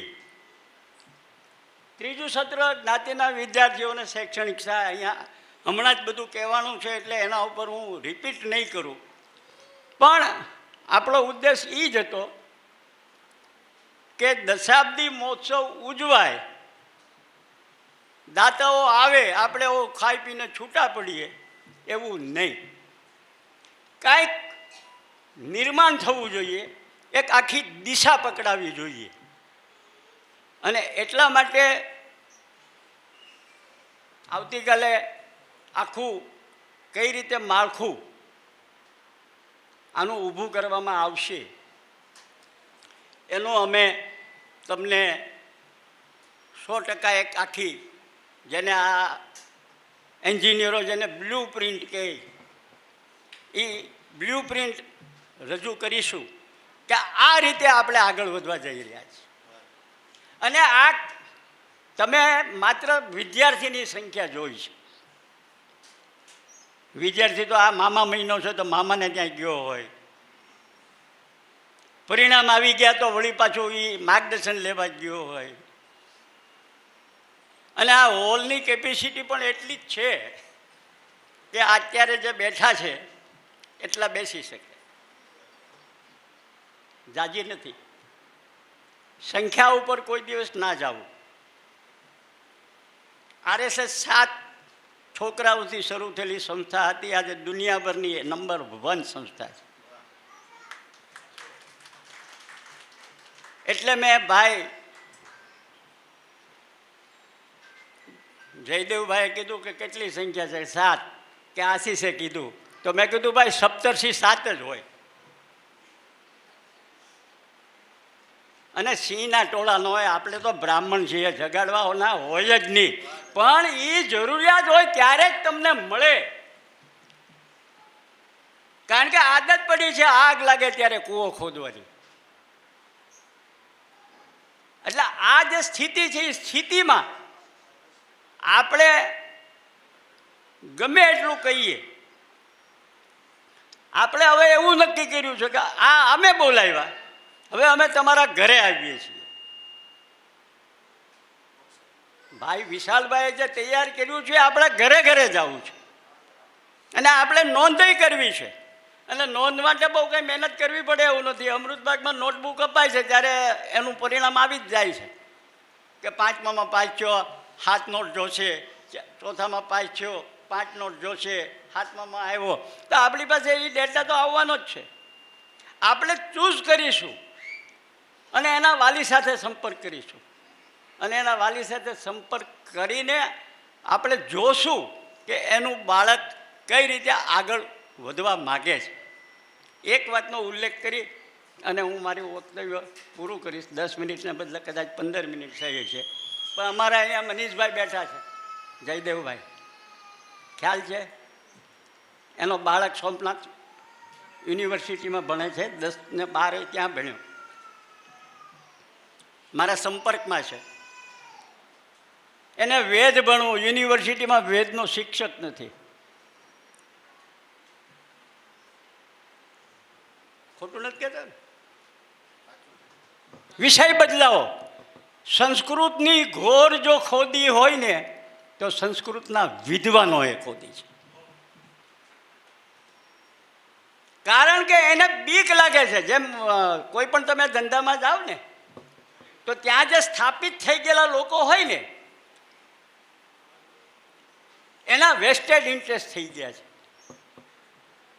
અને એના કારણે આપણે સંસ્કૃતમાં પાછળ છીએ.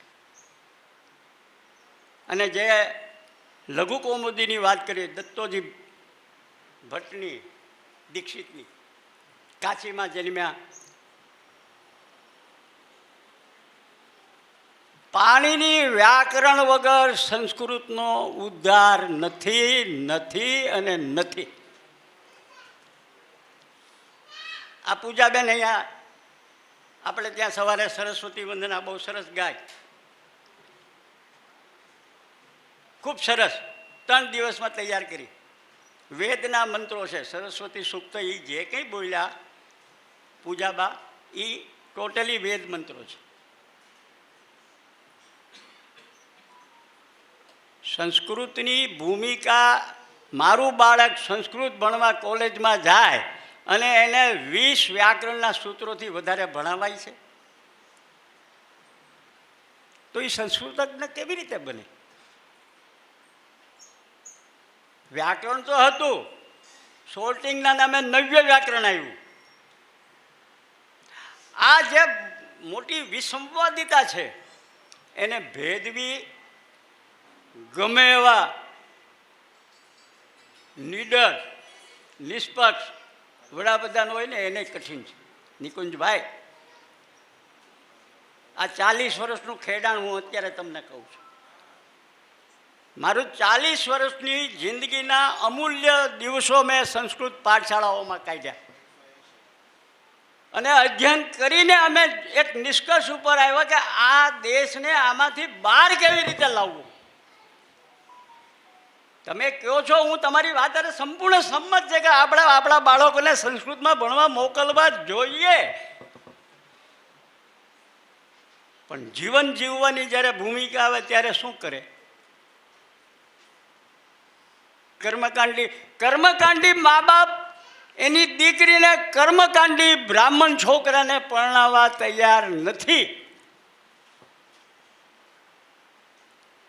તો કેવી રીતે ભણે? ભણીને શું કરે? તમે ગમે એટલી વાત કરો કે મારી કરતાં કર્મકાંડી વધારે કામે છે, એ શક્ય નથી. સમાજની દિશા બદલાવવા માટે સરકારના, સમાજના સંયુક્ત એક પ્રયત્નો થશે ત્યારે એમાં બદલાવ આવશે. બાકી મેં તો એવું જોયું છે, જો આ હિરેનભાઈ બેઠા છે, આપણી નજર સામેનો દાખલો છે, એણે જે કંઈ કથાના માધ્યમથી નિષ્પન્ન કર્યું તો કશાણમાં ભવ્યથી ભવ્ય કરી રહ્યા છે. બીજો આપણો દાખલો તળગાજડાનો. શાસ્ત્રને સમર્પિત થયેલો વ્યક્તિ હોય ને, શાસ્ત્રને સમર્પિત થયેલો વ્યક્તિ એ રાજ્ય સરકારોને કેન્દ્ર સરકાર ન કરી શકે એવું કરી શકે છે. આ મોરારી બાપુનો દાખલો. તમને વિશ્વાસ નથી, આપણને આ વિશ્વાસ નથી આપણા શાસ્ત્ર ઉપર, આપણને વિશ્વાસ નથી આપણી રામાયણ ઉપર, આપણને વિશ્વાસ નથી તો કોઈ તમને પગે લાગવા આવે નહીં ભાઈ. તમારે ત્યાગ, તપસ્યા અને સમર્પણની ભૂમિકા ઉપર ચાલો તો સમાજ તમને અર્પણ કરવા આપે. બાકી સમાજ એવી રીતે કાંઈ નવરો નથી. સમાજ એની રીતે બહુ હોશિયાર છે. આપણે એવું સમજવાને કાંઈ ઓલું નથી કે આપણે જ હોશિયાર છીએ. સમાજને આપણે જો ભારતીય શાસ્ત્રોની દ્રષ્ટિએ કહું ને તો એ વિષ્ણુનું સ્વરૂપ છે. વિષ્ણુ એટલે સર્વવ્યાપક. સંસ્કૃતના વિષ્ણુનો અર્થ થાય સર્વવ્યાપક. સમાજ સર્વવ્યાપક છે. એક વ્યક્તિને એની પાસે કુંડલી હોય. આપણે જો ઓલી જન્મની કુંડલી બતાડવા જાય ને એ એને જોવી જ ન પડે, એને એમ ખબર જ હોય કે આ વ્યક્તિ છે ને એ આ પ્રકારનો છે. અને એટલા માટે અહીંયા જે વિદ્વાનો આવ્યા, આ સેશનમાં આવ્યા અને હવે માતૃવંદના થવાની છે માતૃવંદનાનો કાર્યક્રમમાં જે મેં ખલેલ પહોંચાડી એ માટે ક્ષમા માગું છું. અહીંયા આવ્યા છો, હવે જવાની ઉતાવળ કરતા નહીં. માં અન્નપૂર્ણાને તમે યોગ્ય રીતે સત્કાર આપજો. રાતે 8:30 વાગ્યા ત્યાં સુધી આખું વાત તમારું ચાલે. તમારું ત્યાં સુધી નહીં હોય, નહીં તો અહીંયા મારો ભાણિયો બેઠો ને એ ખીજા હે. 5-15 મિનિટ વહેલા મોડું ભલે થાય, પણ એના સંગીતના કાર્યક્રમમાં પણ સૌ બેસજો અને સૌને પ્રસાદની વ્યવસ્થા રાખી છે. કાલે પણ જ્ઞાતિ ભોજન છે, કાલે પણ આ રીતે ઉલટફેર આવજો. વંદે વેદ માતરમ, ભારત માતા કી જય. એક જાહેરાત છે. વડોદરા આપણી જ્ઞાતિનું ટ્રસ્ટ જે છે એમણે આ કાર્યક્રમ અંતર્ગત શુભેચ્છા સંદેશ મોકલાવ્યો છે. દિવ્યેશભાઈ જતા રહ્યા છે, પણ એમણે વિશાલભાઈ દિવ્યાંગભાઈ જોશી એમના દ્વારા એ મોકલાવેલો છે. વિશાલભાઈને એમણે મોકલ્યો છે. બીજું કે સંસ્થાની કારોબારીની મિટિંગ આજે રાત્રે 9:30 છે. તો કારોબારીના સભ્યો અને બીજાને હાજર રહેવું હોય તો પણ એ ઓપન છે, કોઈ પણ રહી શકે છે. આ ત્રીજું સત્ર આપણે પૂર્ણ કરવા જઈ રહ્યા છીએ.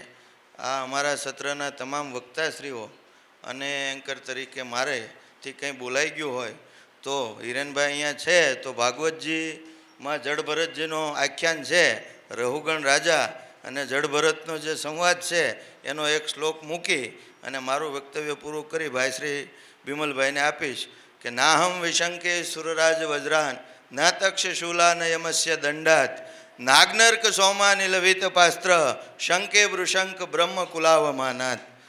માત્ર અને માત્ર બ્રાહ્મણ કુળનું અપમાન જો થાય તો જ મને બીક લાગે, બાકી આપણે કોઈથી ડરતા નથી. અને જયદેવભાઈ આ એટલી વિસંવાદિતતા છે, હું શેર બોલ્યો તે જેટલી તાળી પડી એટલી ભાગવતના શ્લોકમાં નથી પડી. આપણે એ બે ભેગું કરવાનું છે.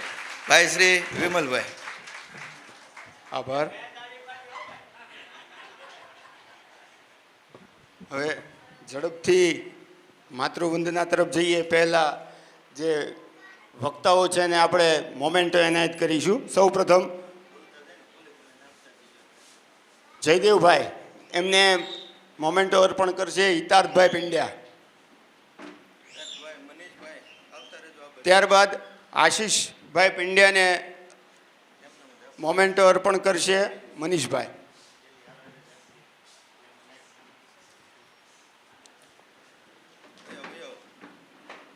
ખૂબ આપનું દરેક વક્તાઓનું વક્તવ્ય ખૂબ સરસ રહ્યું. આપણે સૌ તાળીઓના ગડગડાટથી વધાવીશું. સરસ, ખૂબ સરસ. હવે મહુવાનો દીકરો મારો ભાણેજ આશીષ મનીષભાઈ પુરોહિત એમનું સ્વાગત મોમેન્ટો અર્પણ કરશે.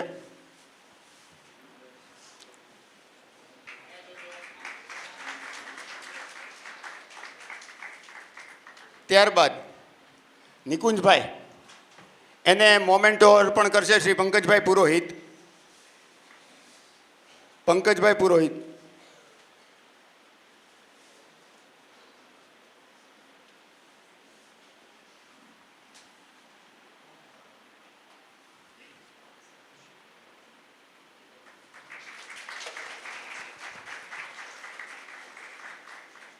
શ્રી હિરેનભાઈ એમને મોમેન્ટો અર્પણ કરશે શ્રી અશ્વિનભાઈ ભટ્ટ.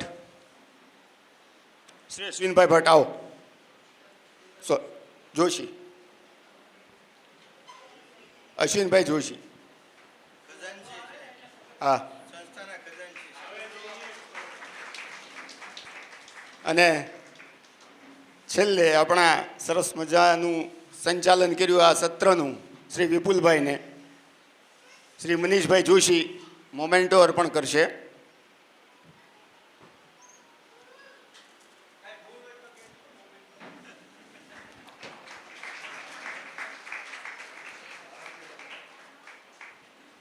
સત્ર ખૂબ જ સરસ રહ્યું. આપણને દરેકને ઘણું ઘણું જાણવા મળ્યું. એટલે આ સત્ર હવે આપણે પૂર્ણ જાહેર કરીએ છીએ.